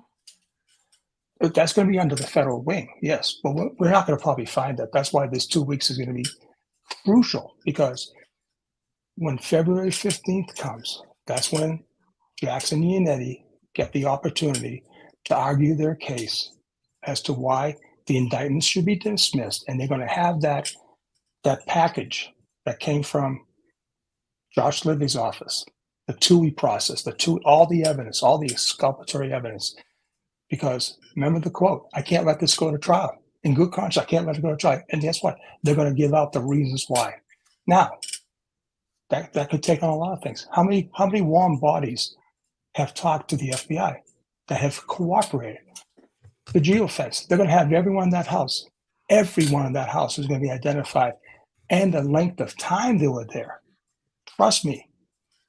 How about this? They're going to have text. They're going to have text communications. They're not going to have text from just 24 hours. They're going to have text from before all the way through almost a year. Because people in conspiracy, like a drug deal, you have a seller and a buyer, and you have a middle person. Everybody, you can't do smoke signals to do a drug deal. You got to talk. You got to communicate. Yeah. And in this case, you got to communicate. They have it all. I'm telling you, they have it all. Wow. Yeah. I'm telling you what, this is showtime, right? This right now. I hope February 15th happens. I just don't see Morrissey allowing 2 assassins to come into his domain, that courthouse, and tear it up. I just don't see how it can happen. I don't. But I hope it does, because we deserve the truth. We've been in this thing since April. We deserve answers. Karen Reed deserves to have the way she's been pounced on and disseminated. I mean, eviscerated by these people. Totally. Yeah. I hope she sues fucking everybody after this, dude. Right. Like, I mean, I hope that she just dedicates the next fucking 5 to 10 years in just like, okay, that's not good enough for me that you're going to jail. You need to pay me through the fucking nose. Yeah. I expect that she will be recuperated for every cent that she has spent on this dream team of a defense, which is Jackson and Yannetti. I expect that I don't believe there's enough money in the world to compensate her for what they put her through. That's why I say that. That's exactly why I say that, because there's not. I mean, how do you put a price on that? How do you put a price on that? Like, at the very least, she should not have to worry about a fucking thing for the rest of her life. At the very least. Never. I mean, Exactly. it's insane to me that it's just so funny to me that, like, and it's funny because you could see the desperation, because you're on Twitter and you engage in with these trolls, and I love them. I do. Me too. I'm a big fan. So like, and I don't engage with them as much as I would have maybe 3 years ago, but it's you can just see the desperation on all over them. I mean, their reasoning just becomes less and less reasonable. Their reasoning just becomes less and less, and it to me, it's like a virtual wall closing in on their logic. You know, just little by little, here, and it's have you seen each day that goes by, every file every motion that gets filed, every update. It's, I mean, look at these troopers that are indicted now for the CDL license thing. Right. I mean, where's the management? Where's the supervisors? Where's the supervision? Something's wrong here. Where's Colonel Mon? Yeah. What about Aiden's charges? I mean, I don't know. You have to be a little more specific, but somebody asked this last night. I think what they mean is, like, if Karen Reed is exonerated, what does that mean for Turtle Boy? And I'm of the opinion that it's still separate. Like, just because Karen Reed's going to be exonerated, I don't think that automatically exonerates Turtle Boy. And Turtle Boy and Tim Bradle have a much bigger fight ahead of them. Turtle Boy is not sitting in jail right now because because of the harassment charges necessarily. He could plead out and just walk out at any given time. He's sitting in jail right now because his First Amendment rights have been violated, and I mean fucking raped is what is happening to Turtle Boy. So that's what he's planning on fighting, and I think that's why he's getting some of the press that he's getting, is because he's fighting for those reporters that are covering his case, and they can't say it, but they admire him for it. I think they have to. No, you're right though. I mean, Dino's Ghost. Yeah, we went over that. Thank you, though. I appreciate it, but nobody actually like flipped other than Natalie. But the whole thing is, well, I mean, yeah, good point. But listen, here's the thing. That's what I mean is like, as far as what we know, I try. We're not gonna. Yeah, we can't be 100%. But let's face it. With the recent developments, okay, let's put out how the defense came out very passionately, like Yannetti the other day. He said, "Listen, this is gonna come whether you granted judge or not. We're using this to fight our motion, to argue our motion." Right? They're passionate about this, and they mean business. Right? That's a signal to anybody. Totally. Anybody. That was the first indication. That was the first indication to me, Sean, is I've covered a few cases and I've covered a few trials, and I've never seen a defense team go above and beyond the way that Yannetti and Jackson are doing right now. All they have to do is create doubt. They've already done that. That they don't even Exactly. have to do it. The investigation did that to themselves. The investigators did that to themselves. The investigators did that to the prosecution themselves. So but they're not just creating doubt. They are out to get justice for Karen's boyfriend. They are out to make sure that the people responsible for John's death pay, not just that they exonerate their client for these bogus charges. Well, see, that's the thing, Will. I mean, that's why they have that second prong. They could sit there and just fold their hands and let the government do their thing, right? And then when the Commonwealth rests, they can say, we go for a directed verdict. Any judge would say that. Their second prong is they have to prove the third party culpability, because that's when they get justice for John. That's when they get justice. Right. But they don't have to do that to exonerate Karen Reed. They have to do that to get justice for John. Yeah. So the it's fact two that prongs. they're concerned, right? The fact that they're actually concerned for John O'Keefe's justice is very telling to the public as far as Karen Reed's innocence.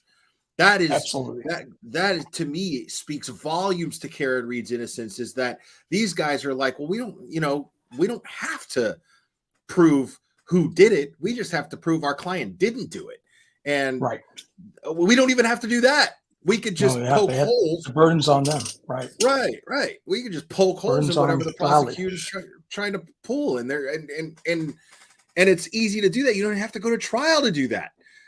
I mean, that's already sealed for me. I mean, once I heard red Solo cups, I was like, what?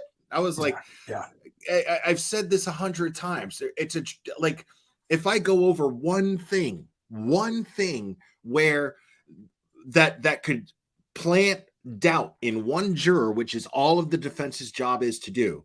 Sure. Plant doubt in one juror, right? That's it. I could pick one thing out of this investigation, and it is just a drop in the bucket of things. I could pick it out of a hat, right, and be like, it is amazing. It's funny, Will, you say that. Just real quick, sure. Everyone has their thing about this case, right? A lot of people have the arm. A lot of people have this, and all that. One person that I know very well, in her estimation, she says, I don't care what they have. I don't care if they have wiretaps. I don't care if they have recordings of people admitting. She said to me, she said, Sean, I can tell you right now, what does it for me is 6 drops of blood, and that's it, because that person knows how much blood would come out of John's skull with the size of the gash that was there. She had experience with it, right? And I'm not completely sure, but I believe he lost, according to, I've heard somewhere, that maybe 3.5 liters of blood. And that blood was not anywhere around where his body was found, right? Anywhere around where, and it would have been preserved by the snow. It would have been preserved by the cold. 10 degrees. That's what, 20 degrees before below freezing temperatures. Exactly. Come on. I mean, come on. Hard ground. Totally. Kevin Keene asks, Sean, is it possible that the FBI could have instructed Beverly Cannoni to not accuse herself or not recuse herself, I think is what Kevin means, when clearly she should have? Is it possible they could have instructed her to do so because they were building a case? In other words, like she's working. In other words, working with the FBI, right? Let me tell you something. A lot of people believe that. Even my little team, we always said, something's not right here. I would say, that's a great question. Yes, we thought about that. Yeah, it wouldn't listen. There's a lot of strange things. You never know. You just don't know.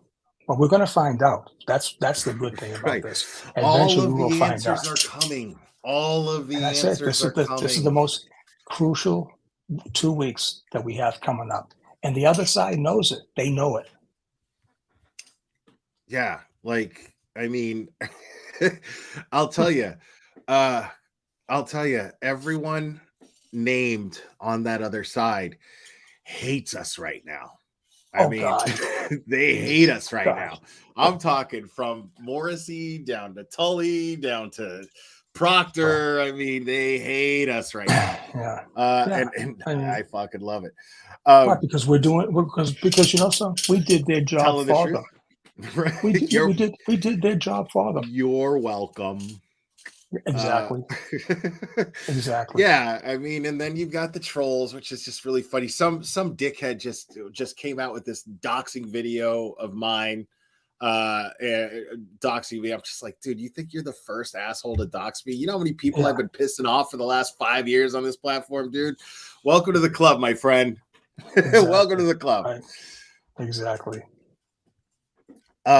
So I mean, yeah, I'm one of those people that, I mean, you can't do anything about me. Like What are you gonna do? Hurt me? Well, right. Yeah, that's all you, I mean, Really? what are you gonna do? Ruin my stellar reputation, dude? I use the word cunt and retard, like it falls Right. out of my mouth like drool. Exactly. You know what I mean? Right. What are you gonna do? What are you gonna slander me with? What are you gonna accuse me of? Like, please. Exactly. Like, you hate me because you can't do shit about me. But yeah, so now as far as yeah, Cherry hates that I use the word retard. Sorry. But so now let's get into I mean, if you got time, I mean, we're running on almost 2 hours. Well, here, I but got whatever you got. I'm listen. I'm Beautiful. loving this. I'm loving it. Beautiful. Well, let's see Friday what the chat night. wants to know. Let's let the chat Sure. ask some questions here. Let's see. Blair, Sean, how much time do you think Jen will get? Now, yeah. So considering what we know about Jen, because we don't know, let's just assume, give her the benefit of the doubt, that she didn't actually have a hand in murdering John O'Keefe, but just knowing about it and covering it up, what are we looking at as far as what could happen to Jen McCabe as far as federal charges go?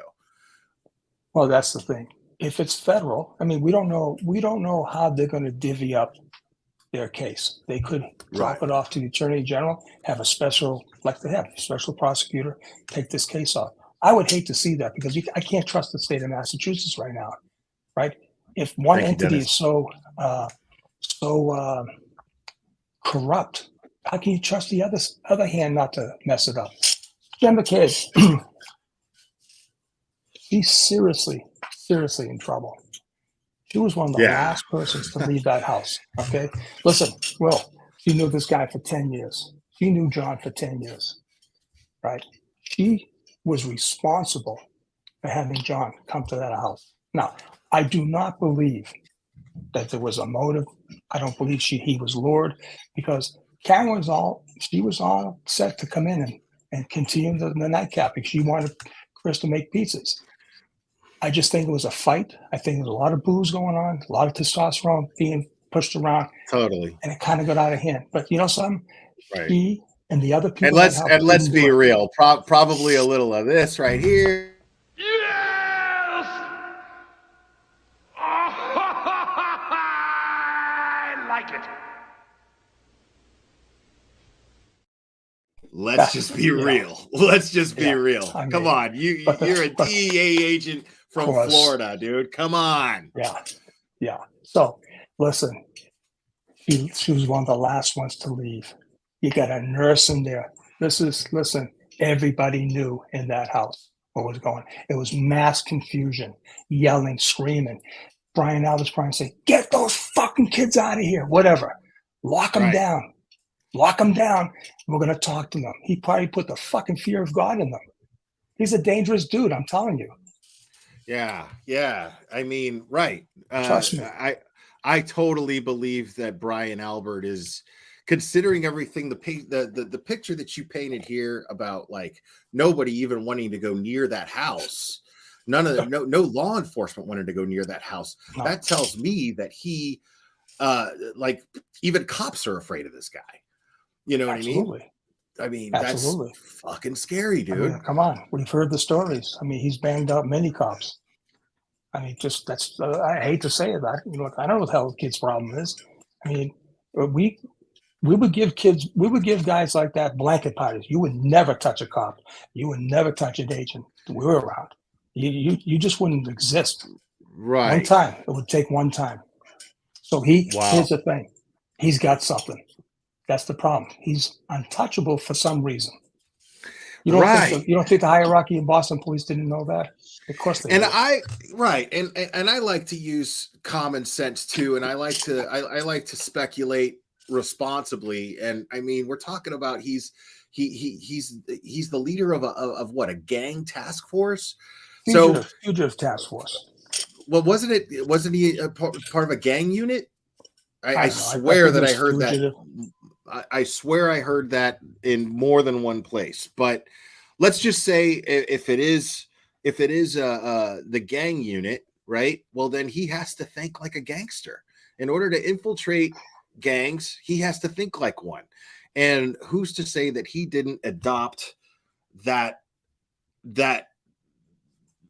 persona that's, you know, to a certain degree in order to be able to infiltrate and to relate, to make good relations with certain gang members, to infiltrate other gang members, gang leaders versus other gang leaders. He would have to think like them and have to operate like them to some degree whatsoever, to some degree. And so it's, to me, I would think it was naive to not think that he has that kind of or that it would be naive to think that he wouldn't be able to instill that kind of fear in others, that he would go outside of the law in some way, shape, or form, or collect information on other cops that are doing things they shouldn't be doing. Well, here's the thing, Will. Think of the type of equipment he had at his fingertips, right? So he uses it during the day, during the night. What's he doing on off-duty time? Is he using that equipment for someone else? Like a political enemy of someone trying to get dirt on someone else? This is how it goes. Right. You know? Right? Yeah. He's got the equipment, tracking devices, listening devices. I just finished watching a show called Succession, and there was this line that really stuck out to me where somebody was explaining information to somebody else, and how this person was like, I have this information on somebody, blah, blah, blah. And this guy was like, stop, shut up. Listen to me what you do with information. Information is like fine wine. You hold on to it, you hoard it, and then when the time is right, you smash the bottle against the person's face. Right. You know? Right. So, I mean, why wouldn't Brian Albert, somebody like him who operates the way that he does, why wouldn't he do the same thing with information on other cops? Why wouldn't he collect information on other cops in order to protect himself, to be able to operate with impunity and do nefarious things himself? And it just makes sense to me that, as you as well, I mean, it makes sense that would be why other cops were afraid to even go near that house or even ask questions, to knock on the door. Exactly. You know, I mean, the guy's like the crucial. He's like the plague. The crucial part of this investigation is going to be tracking the calls between 1 o'clock in the morning and 6 o'clock in the morning. What were those calls being made? Okay. Right. They're going to have all the FBI is going to have all if they had burner phones, it doesn't matter. They're going to have the geofence. It doesn't matter. They could have destroyed those phones. They could have done anything. The FBI has it. They have the last ping that came out of that house. And that means they're going to have all the texts, all the secret things. Who do we call? How do we get out of this jam? Let's call so-and-so. Let's get this guy on board. Trust me, they're going to have it. Absolutely. Have it. And let's hold on. Olivia has a question. Gotta ask Olivia's questions. There you go. Sean about the stingrays that the BPD acquired off the books. I don't know what she's talking about. Yeah, so the stingrays, we used to call it, back in my day, they're advanced now. We used to call it triggerfish, all right? We'd get Okay. a box. We'd get in the area. We activate it. We'd locate your cell phone. We'd be on it. Now overseas, which is beautiful, we don't need warrants. It was a gold mine. We just tack it on. Overseas, that's why the CIA can go up it, but we have the technology. It was incredible. No, these stingrays are the same thing. And so that's how they track fugitives. They get a lead, get the cell phone, and they have it. My question is, or my theory is that maybe he was doing stuff off the books, like Olivia said, and maybe he has dirt that he could give up. I don't know. Right. I know he made a phone call. He probably said something.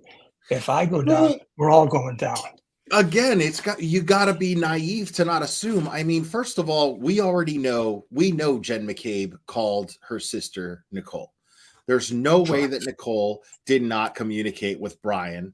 And we know that based on those phone calls, based on Jennifer McCabe's call log, we know that Nicole Albert was fucking lying. Yes, lying on her statement, stating that she slept through the entire ordeal of right. It's fucking laughable that she slept through the entire process of EMTs showing up and cops showing up, and she never woke up. She just slept right through it. But we know, based on Jen McCabe's call logs, we know that that it's not just speculative to think that she's lying, but we know for a fact that she's lying. So, I mean, if we can gather all of that just from Jen McCabe's call log in that period of time, imagine what the call logs look like on Brian Albert's phone. Imagine what the call logs look out on Nicole Albert's phone. Imagine what the call log looks like on Matt McCabe's phone, even. Right. I mean, and who's Brian Higgins? Higgins. Explain. Higgins. How about Brian Higgins?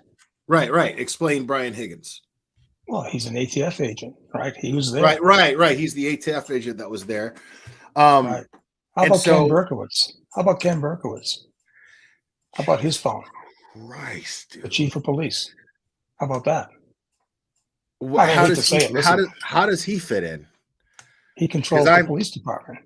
No, I'm Brian Higgins. So, I mean, there's a connection between Brian Higgins, Brian Albert, and Ken Berkowitz. They just came back from New York on the funeral. Oh, okay. See, that's right. Okay, so he was at the funeral with those two. Okay, yeah, all right.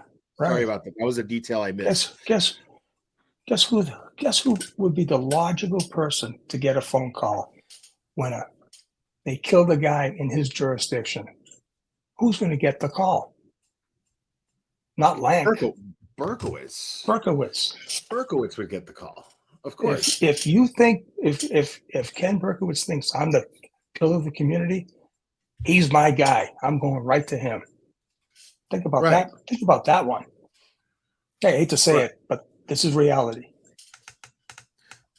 Patty Murphy wants to know if Brian has dirt on others, what are the chances he actually gets in trouble? Well, I mean, that's Patty Murphy. I appreciate the super chat, by the way. I can answer that. What are the chances that he gets in trouble? Well, he's going to get in trouble because people above him are being investigated by the feds. We're talking about a trickle down effect as far as this investigation goes. They're starting above him. So it's not a question of, I mean, if he has dirt on Michael Morrissey, it doesn't matter. The feds already have that dirt. You know what I mean? Or they have other dirt. Whatever. It doesn't matter. Dirt's dirt. It's still dirty. Whether it's shit or piss, it's still dirt. So, I mean, so it doesn't matter. Brian will be implicated. The thing is, Will, right? And I know this from experience, right? We make deals with the devil. It all depends. But listen, they're not going to avoid jail time. It all depends how much information they can provide to get them into the bracket of substantial assistance. That's the only way a judge can depart from the federal sentencing guidelines. Now, is Brian that guy? He could be. I'd take a look at him. I'd sit down and interview him. Of course I would. He's got stuff. He's got, listen, he's got info. But will he give it up? Who knows? Right. And that brings me to another question is why I mean, do you really think that these interviews that took place of these so-called witnesses conducted by Proctor were not recorded? And I mean, I don't think that they were recorded. I don't think so. But why wouldn't they be? Why, you know what I mean? Isn't it standard that you record every other case that I've ever gone over, every discovery of closed cases that I've ever gone over is a recorded conversation, and it usually takes place at the police station. Why is everybody treated so conveniently in the company of their own home or a friend's home? It's and communal. They're all together. Right. They're all together. Right. And then they're going to conduct a separate interview another day while that other person, you know what I mean? Like, so they conducted, I might get the names and places mixed up, but I mean, Jen McCabe was interviewed at the Albert home, and one of the Alberts, I think it was Nicole, was interviewed at the McCabe home. Yeah. And so they're all just hanging out together. But why not conduct the interview? Why not conduct? I wouldn't even find that as suspicious if they weren't conducted on separate occasions in separate places when both parties are in the same place in each time of the interviews taking place. Right. You want to avoid the collusion. That's the issue. Avoid the collusion. But here's the other thing. It's almost like they were trying to make the collusion a thing. Right. How about this, Will? Those statements were taken. Two of those. Okay, so Jen and Brian, and I think one other, were taken by Proctor on January 29th. Do you know when they were submitted? Sometime in April. Right. Where are the notes? They have no notes. You tell me this kid remembers what he said, what they was told him on January 29th, and he writes a report that gets signed off in April? That is, listen, I'm telling you right. They're probably signed off. They weren't up. even signed. Like, so, I mean, have you ever conducted an interview where it wasn't signed by the witness? Is it good? Is it admissible in court? We'll take it a step further. We would tell the person, it's a pain in the ass. You write the statement. How many times you watch Law and Order? Here you go. Here's the yellow pad of paper. Write your statement. Sign it. Right? That's how you do it. I love that. Here you go. You get the guy in the witness room, right? You got they're sweating him. He says, fuck it, I'm done. What do they do? They're not going to take it. Here's the yellow legal size pad. Start writing. That's what they do. It's their statement. Where am I? Where's Will? Did I lose him? Jesus. Sorry about that. I left. Okay. That was my all right. No problem. Right. Am I right, Ron? Will? They're supposed to write the statement.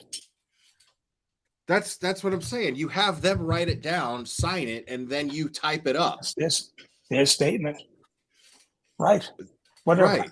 And I've seen that when I've gone over discovery in other cases. I've seen copies of the handwritten statement and then the typed up statement by the investigator and their and their conclusion of it, their assessment of it.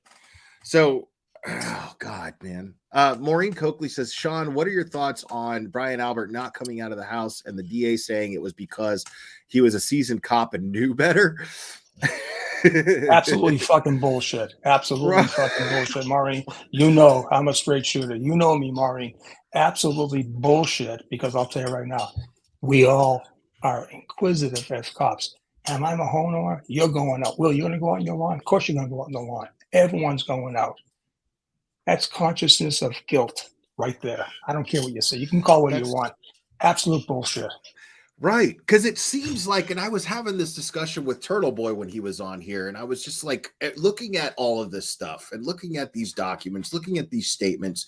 It almost seems as though they don't even expect this case to go to trial, because how in the fuck are you going to convince? Like, how is this going to pass to a jury?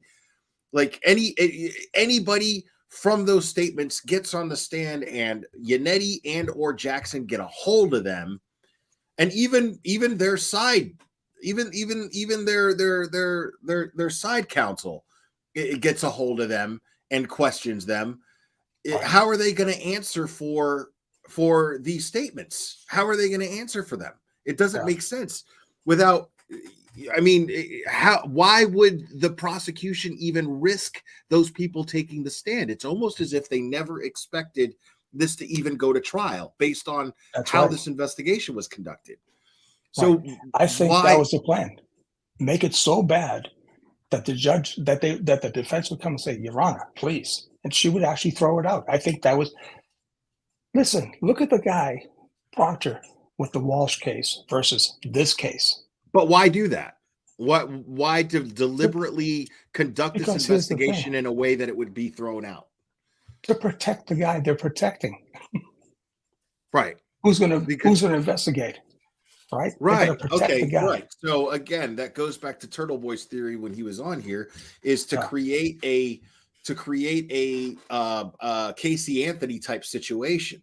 So basically what happens here, for anybody who's just joining us and has been living in a cave this entire time, the idea that what we're talking about as far as the Casey Anthony thing goes is the reason why we use that example is Casey Anthony. We all know Casey Anthony's guilty. We know she did it. We know she killed Kaylee. We know it, and lied and lied and lied and lied. But and so the result of that is, even though she was acquitted, us all knowing that she's guilty, well, nobody's demanding justice anywhere else. Nobody's going to go, well, somebody has to be held accountable. So what they're hoping to happen is once Karen Reed is exonerated, once she is, not exonerated publicly, but acquitted, they're going to say, well, the guilty person got away with it.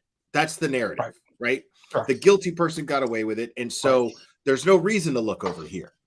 You know, this is who did it, but they got away with it. So, I mean, but now that we know that the guilty people are going to be implicated by the feds, I mean, because again, I was like, well, it's done. We're fucked. I've said it more than once on this channel. I've said it more than once. Like, well, justice for John is lost. It's not going to happen. Wow. But the revelations that you've addressed no one here knew about the parallel investigation of the federal government. That was kept secret. Now it's out. Right. And does us talking about it in any way does it hinder the federal investigation in any way? They purposely handed out grand jury subpoenas that sends a message to Michael Morrissey. That was a giveaway. Michael Morrissey said, "What the Christ are these guys doing? They're poking my witnesses for what? You don't think Michael knows what's going on? He knows exactly what's going on. Right? Come on." Yeah, I my witnesses. I am totally of the, and everywhere you see Morrissey, you see Tully, dude. It's like his right hand man. It's like Beastman to Skeletor. It's like Destro to fucking Cobra Commander. Listen. I just don't understand. I don't understand. I don't understand any of those guys. I don't understand Proctor, Yuri. I don't believe in my heart that they had the corruption in them to do this. And that's what I'm saying. It had to be such a favor, such a call-in to get these guys to act the way they did. Listen, the taillight, someone's going to jail on the taillight. But the other part is someone else is going to jail federal time for civil rights. There's only one person who could go to jail over the taillight, and that's Proctor. Because he's the one. Because so no one can put Proctor at the scene. They'd say he was never at 34. Well, someone had to put their hand in the snow and give the winky wink to whoever's going to find it. Because what if you about the look at 5 undocumented searches that were How about conducted by that? him? That's what I'm How saying. about Isn't Yeah. he the one who claims that doesn't he claim Yes. to have found those 34 pieces of, or 32 Yeah, or 34, I absolutely. don't remember the actual number, but Right. those Right. 30 some odd pieces of taillight, you know what I mean? So to me, Yeah. that's Proctor. I mean, who else could it Exactly. Yeah, possibly be? yeah, that's he's gonna going. get Yeah, it? he's going down for it. And I told this kid today on the other side. I told him, I said, listen, the best thing that Proctor to do right now, fess up, say, listen, okay, I planted it. I got overzealous. We didn't have the evidence. We knew she did it. Whatever the hell he wants to say. I've seen this happen before. Take the hit, go to trial. They can't. They know it's done. It's over with. He is locked in. He lied on an affidavit. Let me ask you a question, Will. Jen McCabe is not stupid. Kerry Roberts is not stupid. They know what a cracked light is, right? We all know what a crack is, all right? Do you think they co-signed off that 37 plus pieces of taillight was gone? They're not, how can they agree to that? Because 3 of the people said crack. Karen, Jen, Kerry. The one person who didn't say crack is Proctor. He said shattered, large piece missing. Well, guess what? 508, it's intact. There is a crack, just like Jen said. That's it. Right. Yeah. I mean, shatter, and I still have it here from when I had Brian LTL on here, and I happened to have found a piece of a tail light coming home from the gym a few weeks ago. And oh my God, Peggy gifted 50 memberships. I'm not naming all those, but thank you, Peggy. Oh my goodness, 50 memberships. That's massive. Thank you so much, Peggy. I appreciate that. And congrats to all you guys that got memberships. So here, I mean, you can kind of get, that's how thick it is. Sure. And I'm a pretty strong guy. This is already broken. This is already frail, right? Mm-hmm. And I can't, with all of my might, right? Look at that. I cannot break this thing. And I just don't see. I mean, there's no way that John O'Keefe's, let's say his fucking pelvis broke this thing. Right. It just doesn't add up. You know what I mean? Like physics dictate that this shit is not feasible. You know, like you cannot break this. This has to have been done by something very, very blunt and more dense than someone's bones. You know what I mean? I just don't see it. Now, I mean, I'm just theorizing here because I'm not a doctor, and I'm not a bone doctor, but I mean, I just don't see this being shattered into 30 some odd pieces by John O'Keefe's bones, that where his injuries, where he suffered no injuries. You're going to tell me that this isn't going to, if I have a big enough piece of this, my bone's going to break, not this, my bone is going to break. You know what I mean? Like I've had broken bones before, I just don't see how that they would ever expect a jury to believe that. Right. It just, I meant to tell you, I don't want to. No, please. 15 minutes ago, these people think I'm crazy. 15 minutes ago, I got a thing saying there's a big party at Proctor's house right now. They sent a video. Now, I'm not stalking anyone. I'm not telling anyone to go out there. This information comes in. But right now, they're probably, I don't know if they're having a party. Wasn't there a party at McCabe's. The McCabe's last night? Yeah, last night. Must have been Bachelorette. I don't know. Is the Bachelorette coming on? That's what the girls do, right? They watch the Bachelorette. I don't know. How about, hey, guys, watching, you guys at the party, take a shot every single time that I say, you motherfuckers are going to jail. Right, exactly. And then there's a picture of Yuri and Tully at this bar, right? I don't know. They're saying they went to the grand jury. Who knows? I mean, listen, I'm down here in Naples, but it makes sense. I said, now there's two, right? Where was Proctor? So, Sean, when this plays out, who will charge the responsible parties of the murder of John O'Keefe? Would it be U.S. District Attorney, not U.S. Levy? I hope so. I hope they get him in conspiracy. I hope they keep everything federal. It's going to be nice and neat, nice package. They get him on a public corruption. They get all the different predicate acts, civil rights, conspiracy. Conspiracy to murder someone holds the same weight as you murder someone. You're going to get the same penalty. This is a conspiracy, no doubt about it. And there's a federal charge for that. 20 years, 30 years, whatever. People don't understand. They don't understand how much trouble they're in. They don't. Proctor's done. He's done. I'm telling you, he's done. It's over with. I mean, dude, the guy, based on just how this investigation was conducted, he should not be a fucking cop, man.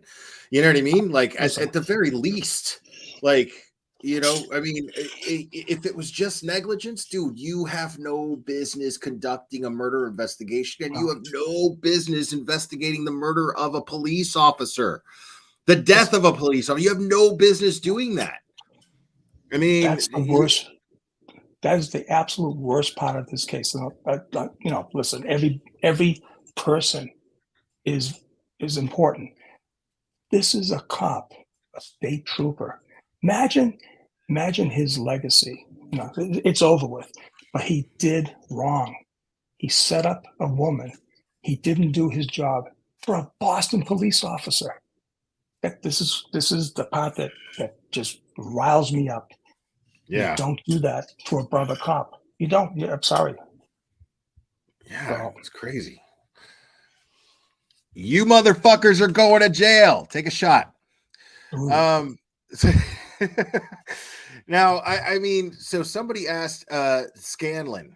Who the fuck is Scanlon? Right. Scanlon. So Steve Scanlon, right? You know about Steve, right? Oh, yeah. Okay, sorry. I told you I'm bad with names. Sure, that's fine. All right. So let's face it. It was 2 years ago today. I believe Karen was either arraigned or arrested. All right.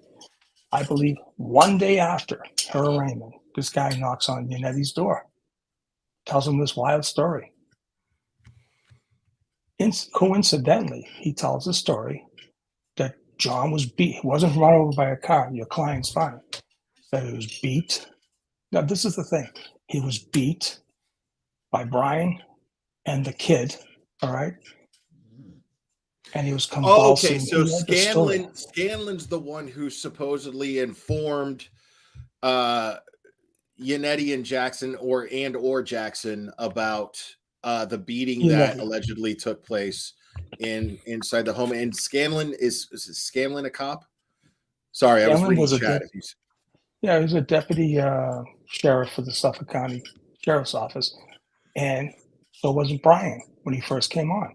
They were partners. They were friends. They boxed together. So a pretty credible source, I mean, to say the least. Yeah. I mean, right. He rang the bell. Listen, I think Yannetti was like, I hate to say it. I mean, he had no information. He didn't know what the hell he had, right? He's saying he's reading the stuff, Karen making statements. But guess what? This kid comes in, turns the whole thing upside down. Now we got something. So there goes my theory on Matt McCabe. So I'm going to take that big. But yeah, this is just fucking insane. This whole thing is fucking insane. Like it's crazy. It is crazy. I hate to say it, but you know. Yeah, and it like I play this in my intro every single time where it brings me back to that conversation I was having with Turtle Boy, where I was saying like you're not going to jump to the conclusion where there's a bunch of cops conspiring to cover up a murder, where especially of another cop, and Turtle Boy's just like and fucking soccer moms and shit. It's fucking crazy. If I fucking went and just told somebody about this, they'd be like, "You're fucking stupid. Like, shut up, stop talking." You know what I mean? Like, I would sound like a crazy person. And they're walking around Canton like nothing happened. Like, we're all crazy, they're fine. I mean, that's the sad reality. The problem is, and I really feel bad for the family, because above all, I mean, Karen, let's face it, Karen. Because they have that this family- blind faith in their law enforcement agencies. They're like, well, you know, and so Turtle Boy looks like a total villain because he's not doing everything to respect John O'Keefe's family. And so that's just sad to me, you know? I mean, Paul Cristoforo, thank you. Here's something to understand. Proctor knows how to do his job. Look at the Walsh case. He chose not to do his job in the John O'Keefe's case. Yeah, and Microdot's video, absolutely. Thank you, Paul.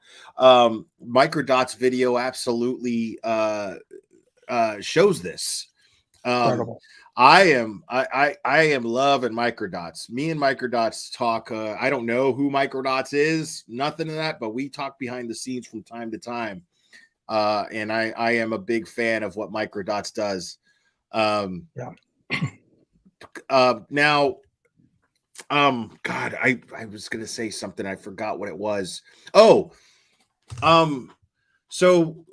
it was Paul Cristoforo being there and being in the chat and super chatting. He's the person. He's one of the people who is very, I mean, totally responsible for organizing these protests that take place in Canton. And and so big ups to Paul Cristoforo for that. Now, recently Court TV just painted this picture like these people were being paid by Karen Read and Karen Read's defense team, which I had them up here. They stated their case. I've been following this case long enough to see like that these people are not money motivated at all. They take time out of right. And I was mad about it because I was like, these are just good people who are totally concerned. Now, have any of these tabloid, that's what I'm going to call them, but any of these news organizations, why have they not had you on their panel? They've had Melanie Little, they've had Jennifer Coffendorfer and other ex-law enforcement agents and other attorneys. Why have they not approached you, or have they, to discuss this case? Why do you think that is? Do you think that they are? Because I would know. Maybe they're saving it. I don't know. Listen, I think people know my opinion. Jennifer Coffendorfer, I engaged her. I mean, but listen, I don't know. She finally blocked me. She finally blocked me. Right. But I don't know.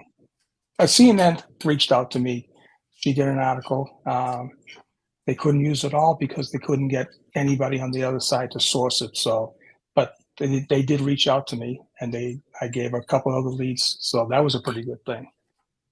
So. Yeah, I mean, because you're given some pretty credible. I mean, first of all, your career, in my opinion, makes you a pretty credible source, at least a credible expert to give insight. Why? I mean, I can't help after I didn't think so.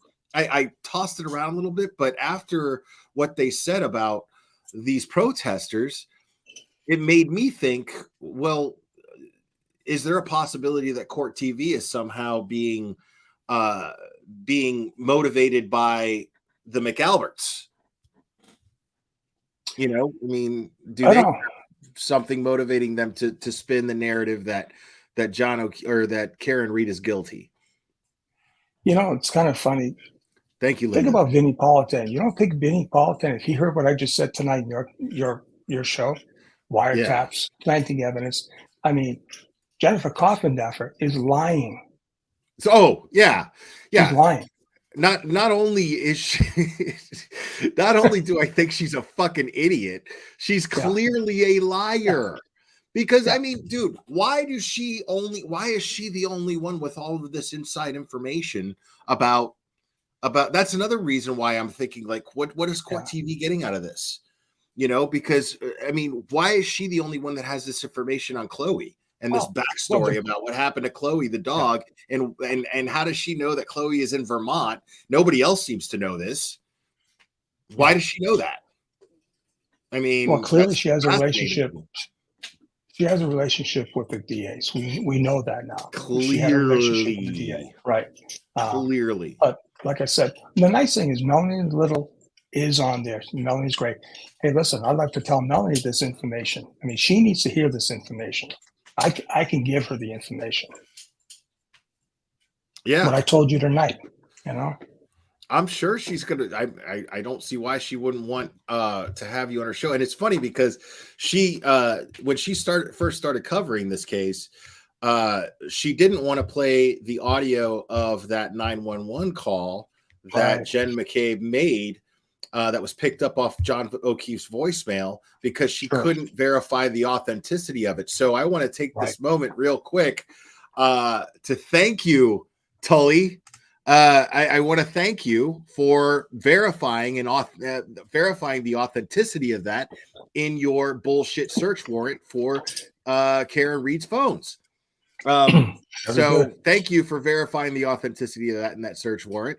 So Melanie Little, if you're watching, read that search warrant. It's been verified, so the authenticity is there. So if you, it would probably behoove you to go over that phone call. Unless she has already and I missed it, but well, I think she's definitely gone over the affidavit. I think she knows about the affidavit. Yeah. She has. Yeah. She's got all over a lot. I mean, she's great. I mean, she took this case exactly the way she should have. She's great.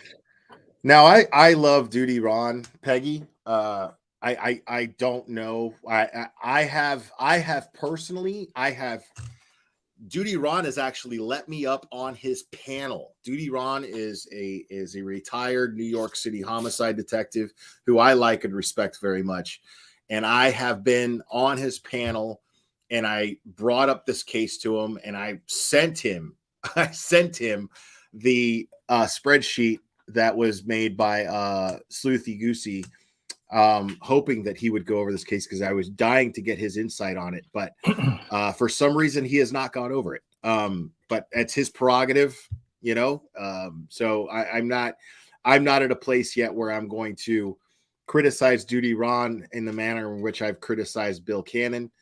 But because I like Duty Ron and me and him are cool as far as I know. But I was really disappointed. I was disappointed in Bill Cannon because I thought they were going to cover it objectively. They're missing something very big. They're missing it. They don't have it. I was stoked about it, Sean. I was stoked about it. Like I was so excited when he did a video about it, or he did a live about it and said, I'm going to do a deep dive on this, blah, blah, blah. and then he never, so his deep dive was to bring Coffindoffer on his channel. And that was his expert. He didn't do any research on it whatsoever. And I was just super disappointed. I was, and it was funny because I was already hidden from his channel. I had to use my alt account to which says Glarer. It's not a troll account. It's just, instead of the Glarer, it's Glarer. So I have an alt account, and I use that to chat because I was already hidden from his channel, and it was because, I guarantee it was because Coffindoffer requested that because she had just blocked me on Twitter. Right. And I think also too, if you remember, he got heated up. Listen, this is the thing. He got heated up just like Kevin got heated up because there were people in the chat giving him a hard time. And guess what? His hatred for those people squared the deal. That's what happened. It screwed everything up for him. And so he went down by the wayside.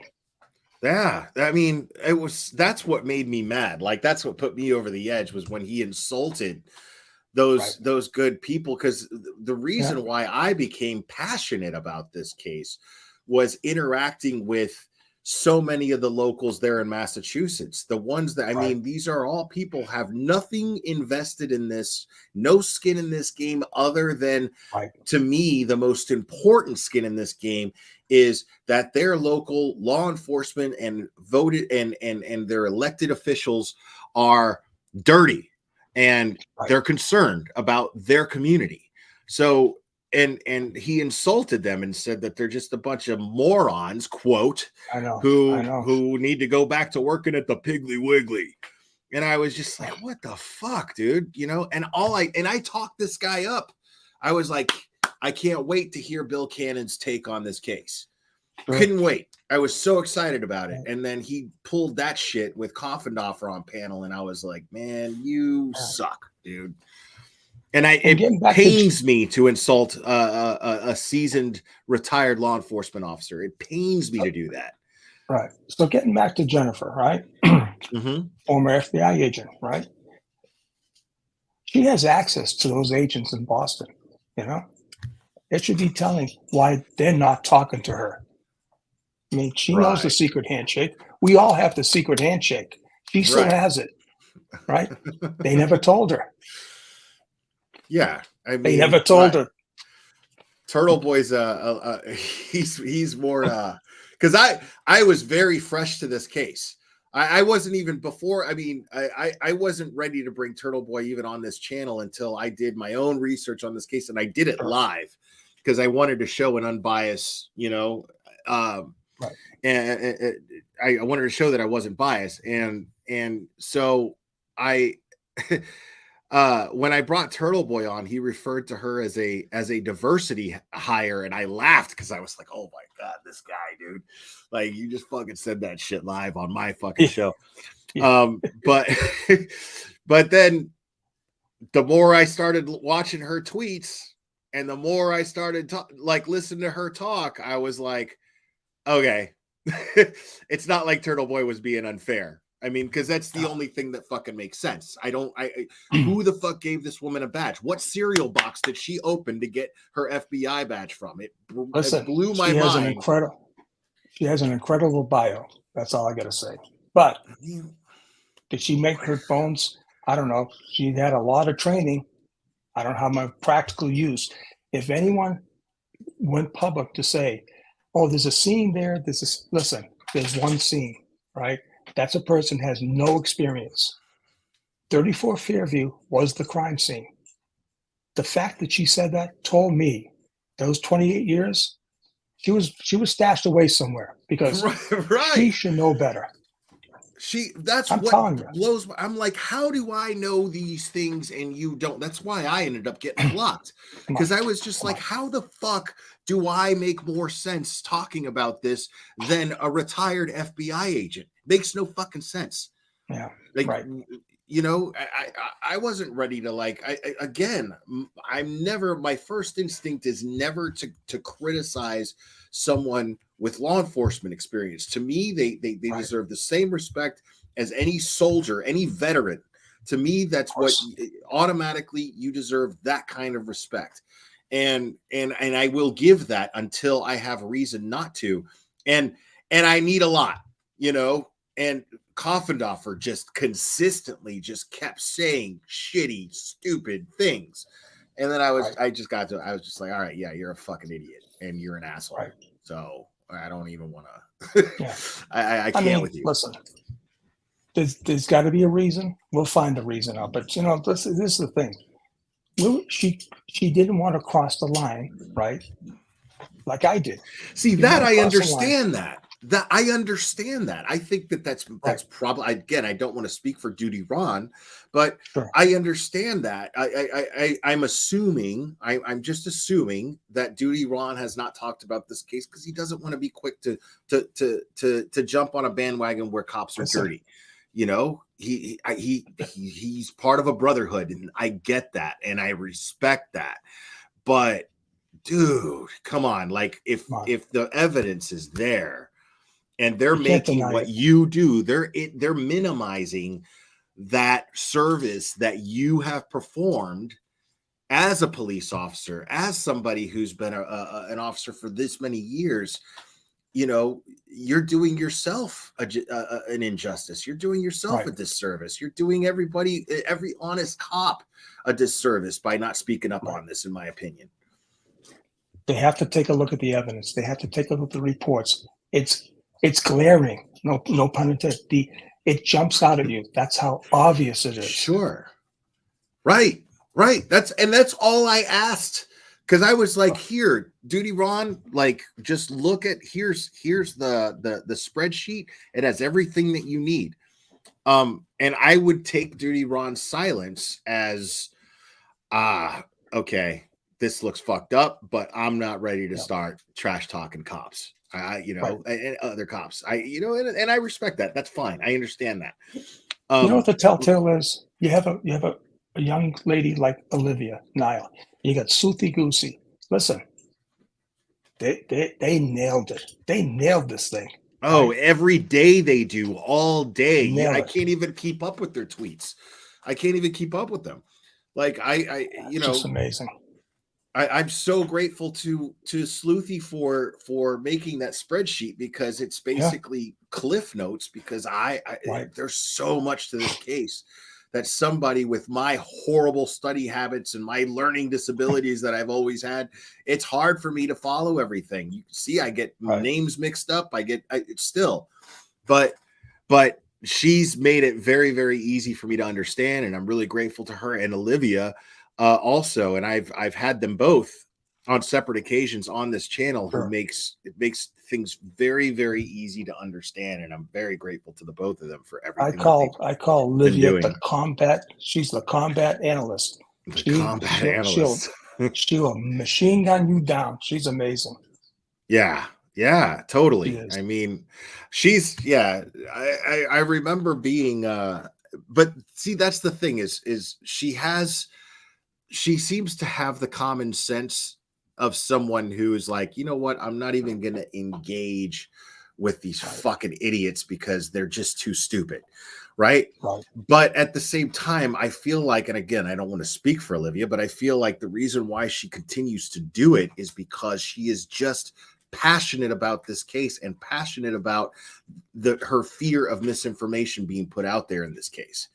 You know, so you have to respect that. Absolutely. Brian Fitz, member for 2 months. Thank you. There is 8 cars at Proctor's house plus Proctor's. Hey, take a shot, guys. You motherfuckers are going to jail. Party on. Oh man. Is there anything else that you want to go over and talk about? I think everyone has to be vigilant these next 2 weeks, right? The other side has something planned. We just don't know what it is. All right, let's face it. They're not going to go down without a fight. Okay, that's my guess. But in the end, the good will prevail. Listen, I'm in it, and the good will prevail, and this will at some point end with justice for John and complete exoneration for Karen. That's the way it's going to end. I'm sorry to the other side. You got hoodwinked. I love it. It's a hoax. Yeah. That's what it is. I love it because they say the same thing. But here's the thing: is like, I mean, I can't speak for everyone, but I don't dox people. You know, like when you do things like dox me and spread lies about me, it just tells me that you're desperate. It tells me that you have no argument. It tells me that all you have is just personal attacks. And when you only have personal attacks instead of sound logic, it tells me that I am on the right side of things. And it just fires me up that much more to keep talking about this. So you know when you're over the target, when they start attacking.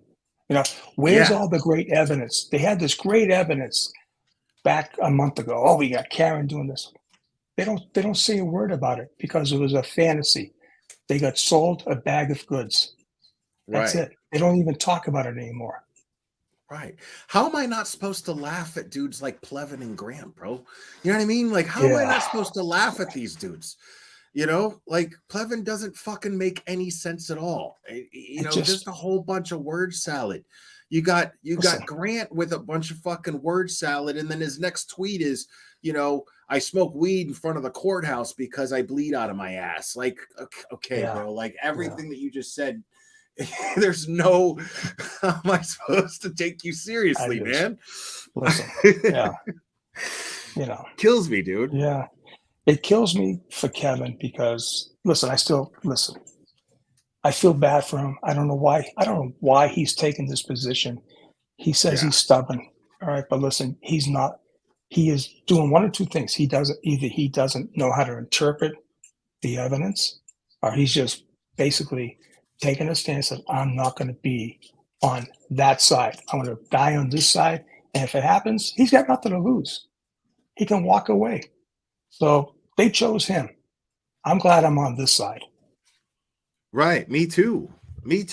I mean, nobody is, you know, nobody other than, you know, because I get accused of being on Jackson and Yanetti's payroll. Like, fuck. I mean, yeah, right. Sorry. I'm just not. The only people that pay me are the people who support the channel, which I'm very, very grateful for.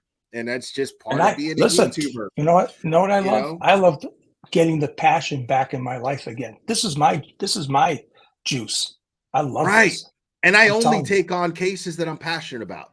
And you could just check my track record. I will always walk the line of my own personal my own personal life being attacked. I will always put that shit on the line because I fully believe in what I'm talking about. If you know, there are creators who I respect very much who will drop a case because they're like, it's not worth it, you know. But I'm like, it's just in my nature. It's just in my DNA to just be like, fuck that. No, like if you're willing to go that far, that means that I'm on the right side of things. So you're just going to make me that much louder. It's the same thing that drives Turtle Boy. And I don't want to compare what Turtle Boy's sacrificing right now to me, but I'm saying it's the same thing inside me that drives Turtle Boy to sit in jail night after night for the right reason. You know what I mean? So, you know, and I would go to jail in a second and sit in there. I would do whatever the fuck it took. And all that's going to do is make me feel like I am on the right side of things. And you're not going to shut me up. The fact that you would want me to shut up and the fact that you're attacking me in personal manners, in so many personal ways, that just tells me everything that I need to know about what I'm doing. That all that does is solidify why I'm doing this. And this is going to be the most famous case of our lifetime. And we're going to be on the right side of this case. History will judge the other side. Awful. It's going to be awful for them. But they made their bed. They have to sleep in it now. That's the bottom line. Right. I agree. So I'm gonna go ahead and wrap this up. I think and I would love to have you. I would love to have you on again, Sean. You can have me on anytime you want. I just realized this is I was thinking back in your backstage, you know, watching your little thing, but I realized I was out of my comfort zone because this is the first YouTube live that I was out of the Massachusetts realm. You're in Tennessee. All my other lives were up in Massachusetts, you know. But this was listen, Will. You want me, you got me. I love it. It's really. Yeah. Right on. And I gotta say, man, you're competing with me. The t-shirt game is on point, man. I love shirt. Well, listen, I do have to give a shout out. All right. Yeah. My partner, all right, he's a great guy. So I will give you a kudo here, right? So he sent me this shirt down from Boston, right?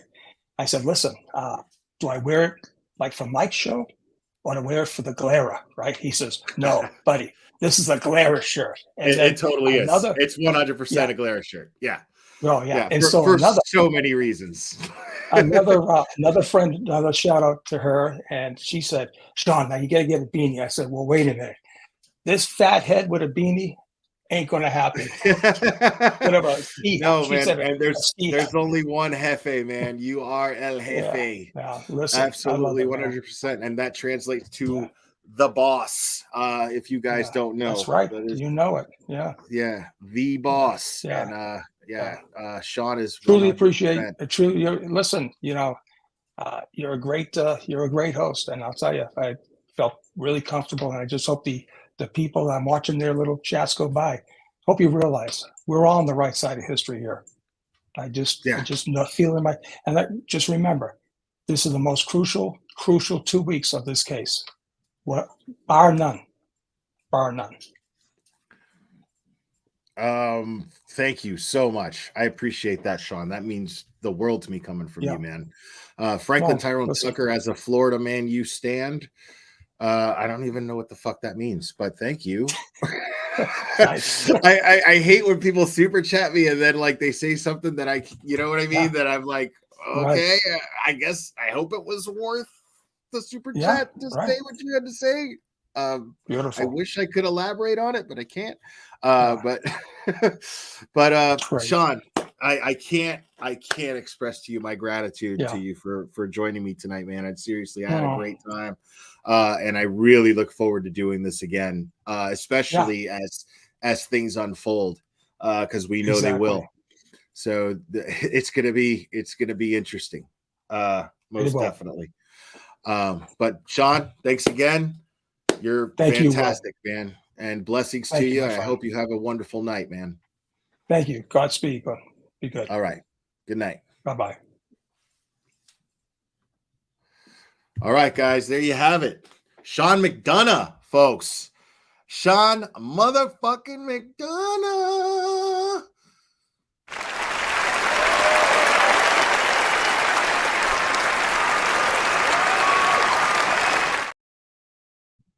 Guys, thank you so much for joining me. I really appreciate you guys.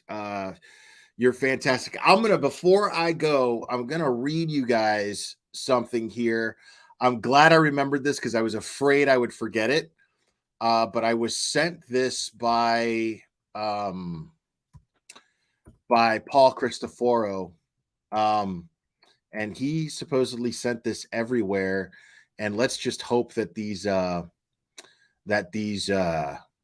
news outlets read it because they deserve to be heard. Paul Cristoforo, as you guys know, organizes and has along with a few other people, organizes these Canton protests outside of the Karen Reed courthouse when not the Karen Reed courthouse, but when Karen Reed has court dates outside of the courthouse, Turtle Boy as well, Canton 9, and anything in between.